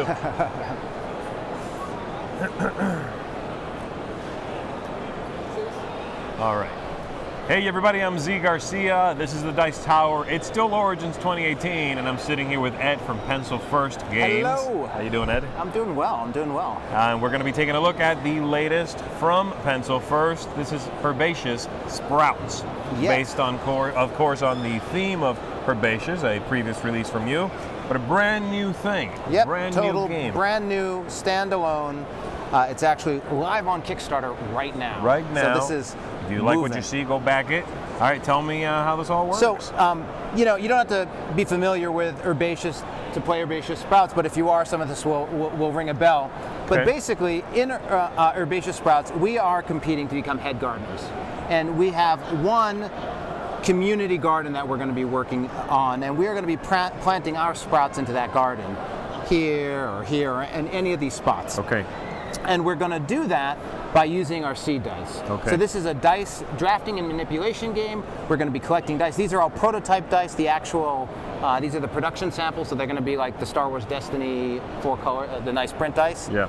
But you are going to be collecting dice and then using these to make sets. So Okay. let's just get some more out here, and I'll give you an example. So let's say you have a bunch of lavender. We all like lavender. 4 lavender. You can trade these 4 lavender back to the bag, and then in this area of the garden, this is all the same. Right. So all you the take the same 4 right here. all the same spot. Got it. Now in Herbaceous, everyone has their own pots, but this is one garden, so when somebody has taken the 4 spot, it's gone. Right. So as you're playing, you're sort of looking to see, should I keep pushing my luck, should I go further, or should I call it and just take 4 points and be done? This part of the garden wants all the same, this part of the garden wants all different pairs, though, and then we have flowers. Okay. So we've added some flowers. We have Black-Eyed Susan and Forget-Me-Nots and peonies. And the way flowers work is you need a flower seed, which is its own seed, so that's a Forget-Me-Not seed. Got it. And a trowel. So Got if you have 1 seed, 1 trowel, you get the most valuable remaining spot, and you place it on there. I see. And earlier there is simply better. It's the same 2 dice, but you want to do that early. Okay. So that's how you score points, but let's talk about getting dice, because that's really where it comes in. So at the start of the round, the lead gardener, the player with the bag of dice, and this is a prototype bag, okay, is going to lay out cards plus 1 for the number of players. Okay, so 3 cards that's and 3 cards, yeah. And get this out of the way. And then that player is actually going to roll out the dice for those cards. So do this. Okay. And let me get one more. And so, starting with the player who, let me just, for the sake of example, starting with the player who was the lead gardener, we're now going to draft the dice and the tool card. Okay. So these aren't dice that I'm going to then take and re-roll. When I grab those, I'm getting the lavender. This is the wilder, and the rosemary. Okay. And the tool. So let's say, for example, you take that, you would get these dice into your wheelbarrow. You have a limit of 7, but we're nowhere near that. And then you have the tools. Dice you can keep until you use them, but tools you have to use immediately, like an action card. Sure. And so the tools are a big part of dice manipulation. The package lets you change a rosemary into anything you want. Okay. All right, I'm going to make this a lavender now because I'm going to go for a lavender set. The gloves, the red glove, lets you re-roll a die. You're like, I'm going to keep going for lavender here. I didn't get it. Okay. And there's a number of tools that do different things. So will this replace the trowel needed for the flower down It's there? as if you had a trowel die. Okay. So you can Makes say, sense. and so actually, let's take that for example. This is you take the trowel. The special feature of this die is the red glove with the plus. This die lets you roll it and any other die. Fantastic. So in that turn, if you had taken that, you'd say, well, I don't need this trowel. I already got one. And this used to be a seed, but let's say it was, and I'm going to go for a seed roll, see what I got. So it's this really light but still compelling game. It has that sort of herbaceous feel where it's relaxing. There's not, you're playing through it, but it's got the dice drafting manipulation. So you have a lot of decisions around, am I going to continue going this way, or am I going to re-roll these dice and go that way, and go for the different pots. The other interesting thing is in a 2 or 3 player game, the spot we don't pick, let's say, we did that, we picked these two. This, a rival token or a read token gets placed in that spot. So the last remaining card will then get one of these. So this was a 3 pair, and that's gone. Gotcha. So it'll eat away at what's available to us. It eats away, but it's also the last card, so you can actually, if there were 2 cards left, maybe, and I didn't care that much, but I knew you were working on pairs, I might take this one because I know where that's going to go. Sure. So there's some decision making there. So there's a 2-player that clicks on when it's 2 players. 2 players, 3 players. Okay. And then we left it as an advanced rule for 4 because it's a little intense with 4 players. Sure. But instead of a herb biscuit, we have a tall glass of lemonade here. Very nice. And this is for the player who plants in all 4 gardens first. Got it, and they'll get a bonus there. So yeah, it seems like it features the same feeling as the original game, as you said. This idea of a relaxed environment in which you have to be careful about timing.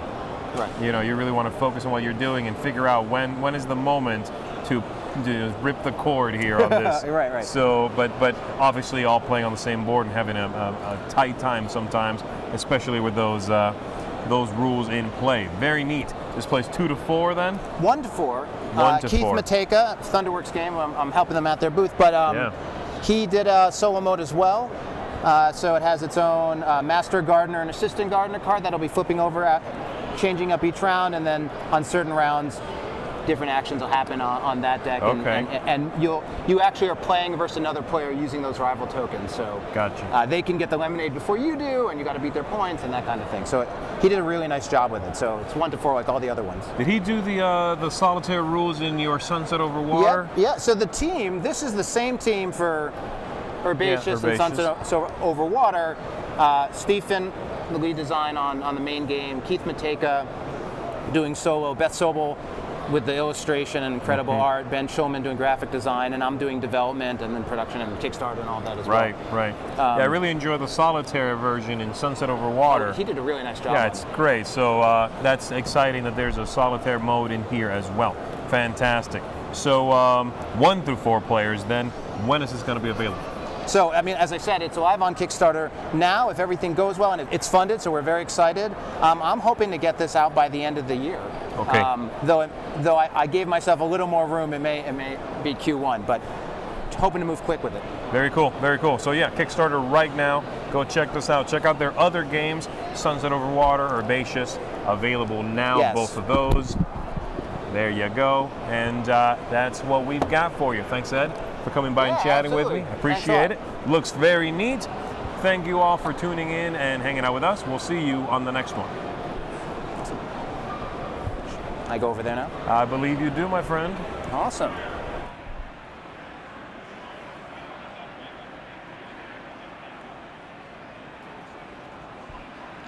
Best art is before. I'm live. Hello, we're live.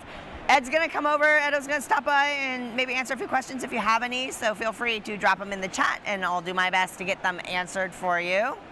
Here he's swinging by. Edo has like a very special helper with them at the booth. It's kind of awesome. Yes, I do. Right next to your face. right next. Right next to your face. Yeah, absolutely.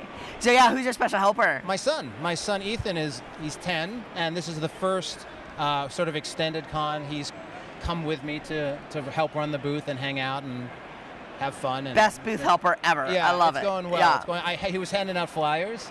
It was great. He was like he wanted to go play something else. I was like, hand out 50 flyers and you can go do that. You did a great job.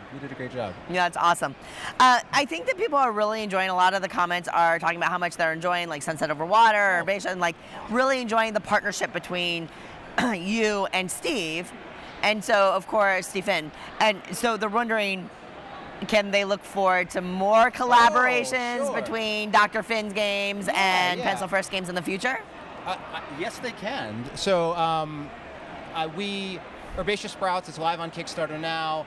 We are actually in development on our next collaborative game, and Beth is on board as well. So it hasn't been announced yet in any way, but it's going to be pretty. Well, because it's Beth. Of course it's going to be pretty. It might involve tiles. So I think that's probably where I'll stop. No, if you want later, I have the latest paper prototype of it. I'm happy to play it. So tile laying collaboration between the dynamic trio behind Sunset Over Water and Herbaceous Sprouts. It's just about making fun and beautiful games. I am intrigued. Somebody was actually asking about Sunset Over Water and wondering if it's available at Origins. It is. So I'm splitting with the Thunderworks Games booth. It was supposed to say it on the paper, but it doesn't. We're at 1158 in the hall, exhibitor hall, and I have copies of Sunset Over Water, Herbaceous, Legendary Creatures, and then we have the version I just demoed. I have set up there. We've been playing with people and showing it off. Cool. But yeah, absolutely. Copies are available. And people are curious about some strategy tips for Herbaceous Sprouts. Is it better to go in smaller sets for Sprouts, or do you want to work towards larger goals? Now, I've played this game. Oh, yes, you have. Yeah. And so now I want to hear. Now I want to hear what the pro has to say. So, what I like about all these games, but if you're playing Herbaceous, you can play with the same people again and again. And because they think you're going to do one thing, they start playing differently. And it's a very dynamic game in that sense. So generally speaking, I find that it's as much about having a strategy as just watching what other people are doing and how they're rolling. So like the best thing to do is just be aware of what people are interested in going for. I tend to like to save up for at least one big play.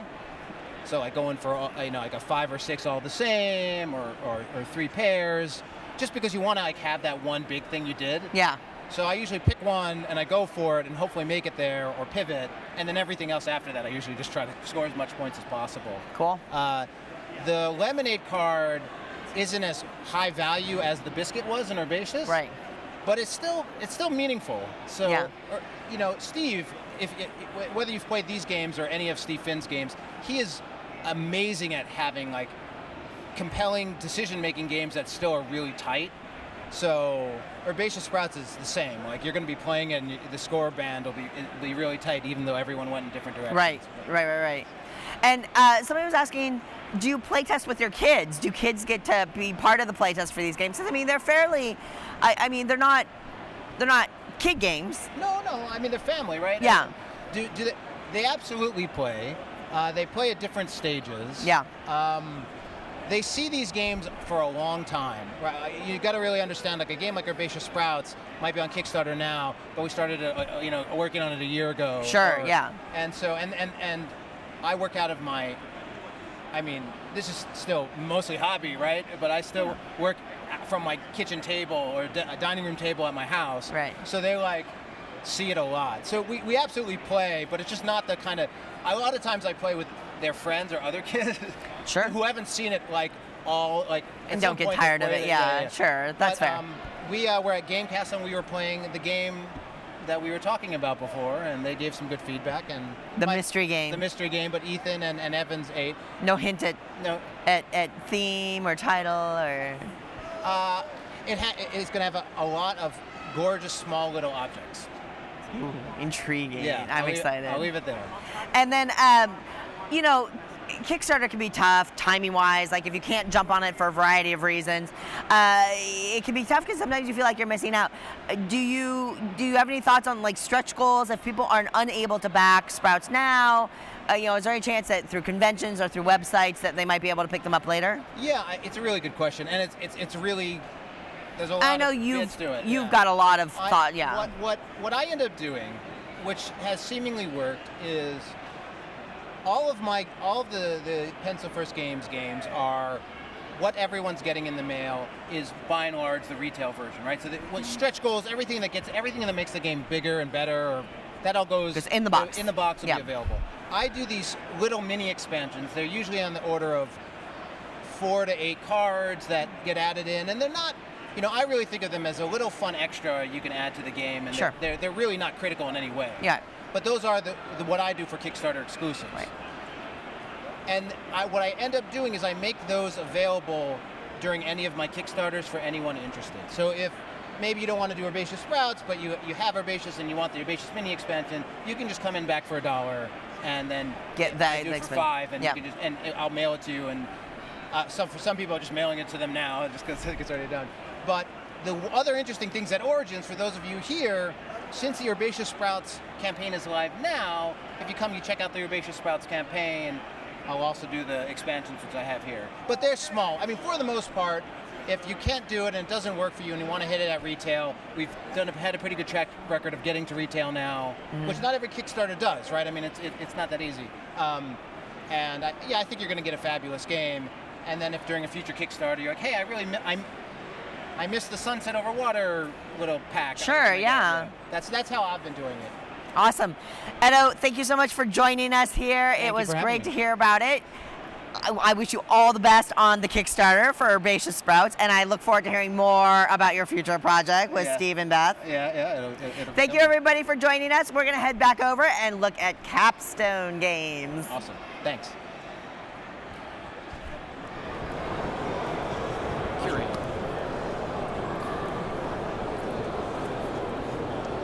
We're live? Are we live? Hi, Internet. Yeah, do a mic check. I didn't hear what you said. Oh, I have to talk now? With my raspy voice? Okay. All right, you ready? Yeah, dude, let's do it. You let me know when you're good to go there, Kenneth.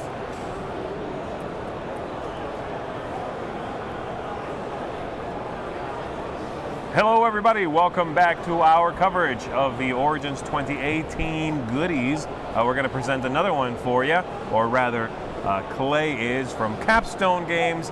He's got this one right here, Carthago, and we've got it laid out for you.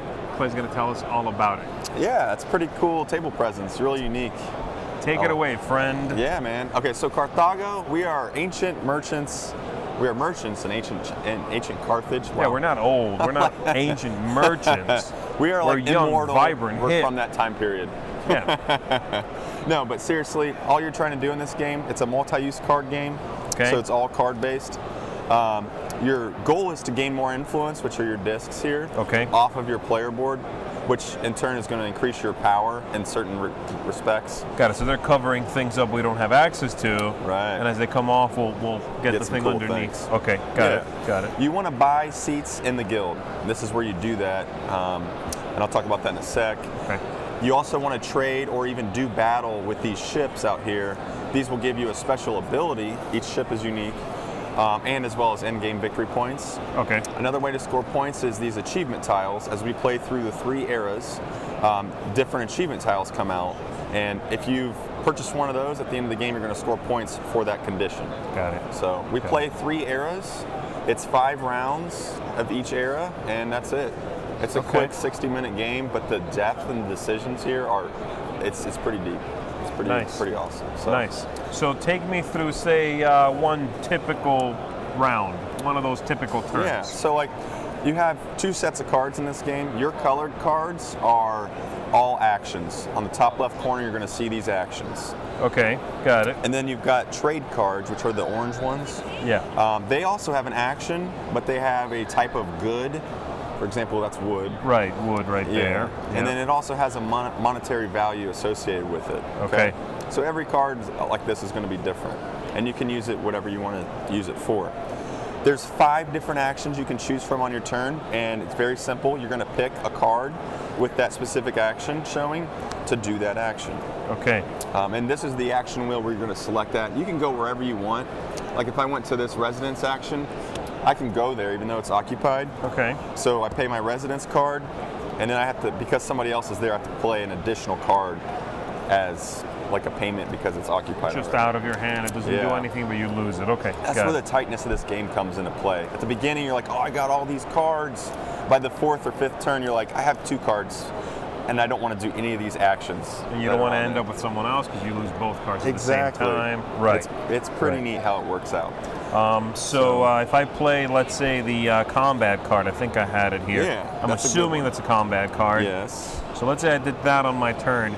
What happens? Lay that out for me. Okay, so that is very similar to the one with the merchant bag icon. Okay, all right, got some of those. You have these discs. You're going to be you're reserving a spot in this warship dock for a turn later on to do battle. Got it. And then the bag icon is very similar. It's this dock here. This is where we're actually going to do trading with the. It's more of a civil action. You're not going to be doing battle. Okay. So those are two of the 5 actions. Another one is the market right here. This is a way to get a specific type of card. This is not a way to get like a whole bunch of cards. You're going to get one of these cards. Like I really need this silk really bad. So that's a way to get it. I could do that. Yeah, and you would acquire that. And there's some other things you can do, but that's the market. Why do you need these cards? On your player board, you're going to see these combinations of different goods. Right, right, yeah. So when you've acquired that, you can take the residence action to remove a disc to give you, because you're placing discs here, you might be buying seats, placing discs there. You're going to run out of discs So eventually. managing how many of these you've got is also important. You have to remove them. Okay. Yeah. So like the first column, this is in-game scoring stuff. The middle column increases your strength for when you do battle. Okay. And then this last column, it gives you a lot of discs for pretty cheap rate. Got it. So Got it. Okay. different strategies to pursue. You can do whichever one you want. You don't have to start anywhere specifically. Yep. Yeah, so if you just need the discs now, you can do it. Yeah, you get do your that discs, right now. The next but time you do it, you're not helping yourself in other ways. Yes, okay. exactly. Very nice. And then the final action, the handshake, which is right here. Okay. That's where you're going to execute these. So for you, Blue, you reserved this dock. So you would need to pay a glass from your hand, which is the blue trading card, which I don't know if you have that or not. I don't Pretending you did, think one. Okay, you right. would acquire the ship. He pays you a certain amount of money and gives you a special ability. And again, ships will score you points at the end of the game. So this ability is really cool as well. So if I wanted to do that, let's go through that example. I'm going to see if I can find a blue card in here. There you so go. this, right? Yeah. So if I wanted to do that, I would have to play the handshake matching guy. symbol, which is this symbol. The handshake one. The handshake one. Okay, so if I had a handshake in my hand, so let's see if I've got one. So I could do this, play that, and then I have to discard the blue card. This would come out of the game because you're going to get these cards back at the beginning of the second era. But so this guy would come to you, and now he's going to pay you $5 for that. For the good. So how that works is you flip this over. Oh, that was not fun. It's fun because you flip it over. That's not a good one. That's not. Basically, you draw until you get to 5. Yeah. So if you happen to lock into like a 4 and then a... Yeah, so like you drew this 4, then you flip over the next card and it's a 6. You made out like a bandit. Yeah, exactly. Yeah, okay. 5 is kind of low. Like an ancient 8 bandit. or a 9 ship. Those are nice. Okay. So. Very nice. So multi-use cards, but it sounds like quick turns. Yeah, it's one, you play a card on your turn. You can go wherever you want on the wheel. Right. And then you do that action. It's what the puzzle in this game is figuring out how this action relates to this action, how this one translates to over. It's just, they all intermingle and it's like a really cool puzzle. You want to do it all, you can't do it all. Exactly. Right, yeah. Right. Very nice. Yeah. How many players does this play? This is 2 to 4, and again, 60 minutes. I feel like I'm forgetting something, but I don't think I am. Oh yeah, one of the other cool things is the achievement tiles. So end-game scoring is the number of seats you've acquired throughout the game multiplied by the number of ships. Okay. So these are physical seats where you're placing your disc out here. You're buying them. Those for that money, I assume. Yeah, there's ways to get like virtual seats so that number can go up and multiply that by the number of ships you've got. Then you're going to add these if you've bought any of these throughout the game. For example, this first one is for every achievement tile that you have a disc on, you get 2 points. Got it. And another cool one is you get 4 points for every disc you have in this super expensive $12 section. So if you start building these up, somehow paying $12, that's a lot of money, but you get 4 points for that. Okay. So different ways to figure out how you want to win. Yeah. You can sort of choose which way you want to go. Yeah. Very nice. An hour, up to 4 players. When is this going to be available? We just released it for Origins, so I think retail stores should see it in early July. Okay, so pretty much right around the corner. You can get your hands on it now. The MSRP on it? $40. $40. Seems For like a lot of game. It is. It does seem like a lot of game for $40. It's one of those games that jams a lot into cards from the looks of it. I'm a fan of that myself. So yeah, this looks neat. Yeah, thanks for coming by and showing it to us. I appreciate it. Z. It's good talking to you again. Awesome. And thank you all for checking this out. Stay tuned. We'll keep doing these. Thanks for watching. Bye-bye. All right, sweet.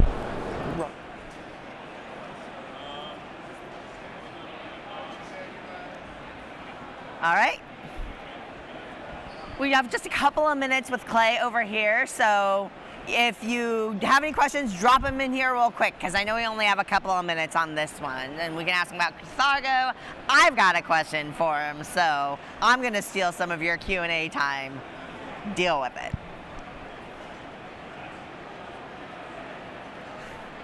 I don't know, Dan. I'll ask him. Dan wants you to fly and play games with him. Just fly out to him and play games with him. I don't know. Dan does. Where's he live at? I have no idea. Dan, where do you live? Hold this right up next to you, okay, so they can really hear you nicely. Yes. So Carthago looks great. I cannot wait to go over and check it out. Yeah. Had a question about, obviously this is a game that you found and discovered and realized it was perfect for Capstone. Yes.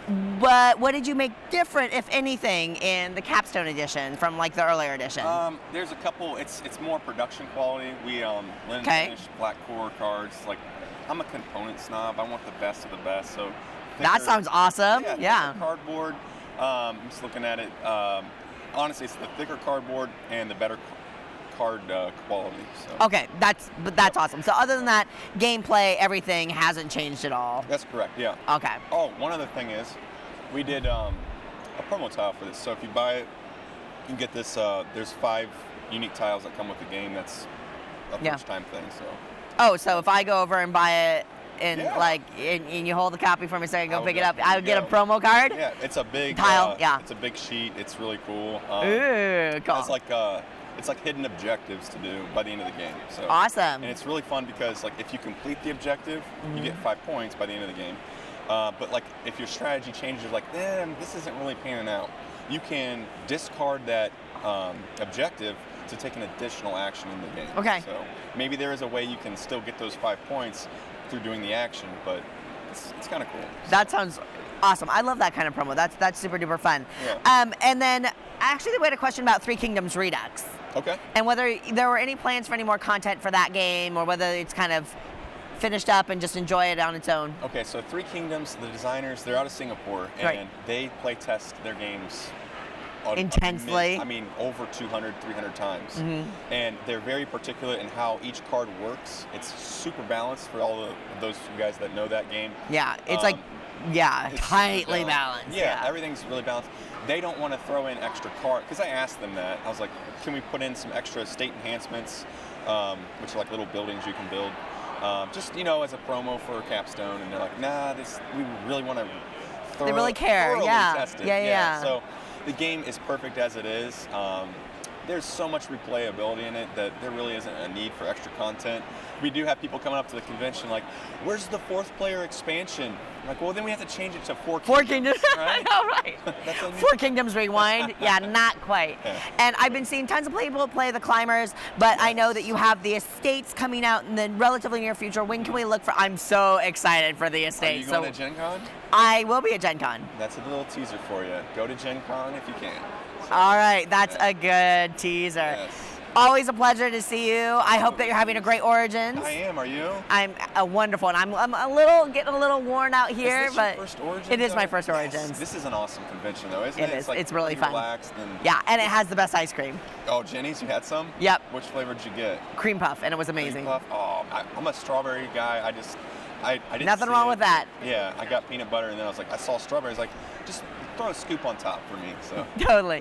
Speaking of which, it's going to be ice cream time soon. Thank you, everybody, for joining us. We're going to take a little break from the stream while we grab some food so we can keep on talking to all the amazing people. We're going to go grab some Jenny's. So we will come back. Join us again after the lunch break. We've got tons more great publishers and games to look at, okay? Bye. We'll see you soon. Thank you, Clay. Strawberry. Can't go wrong with that, buddy. I like it.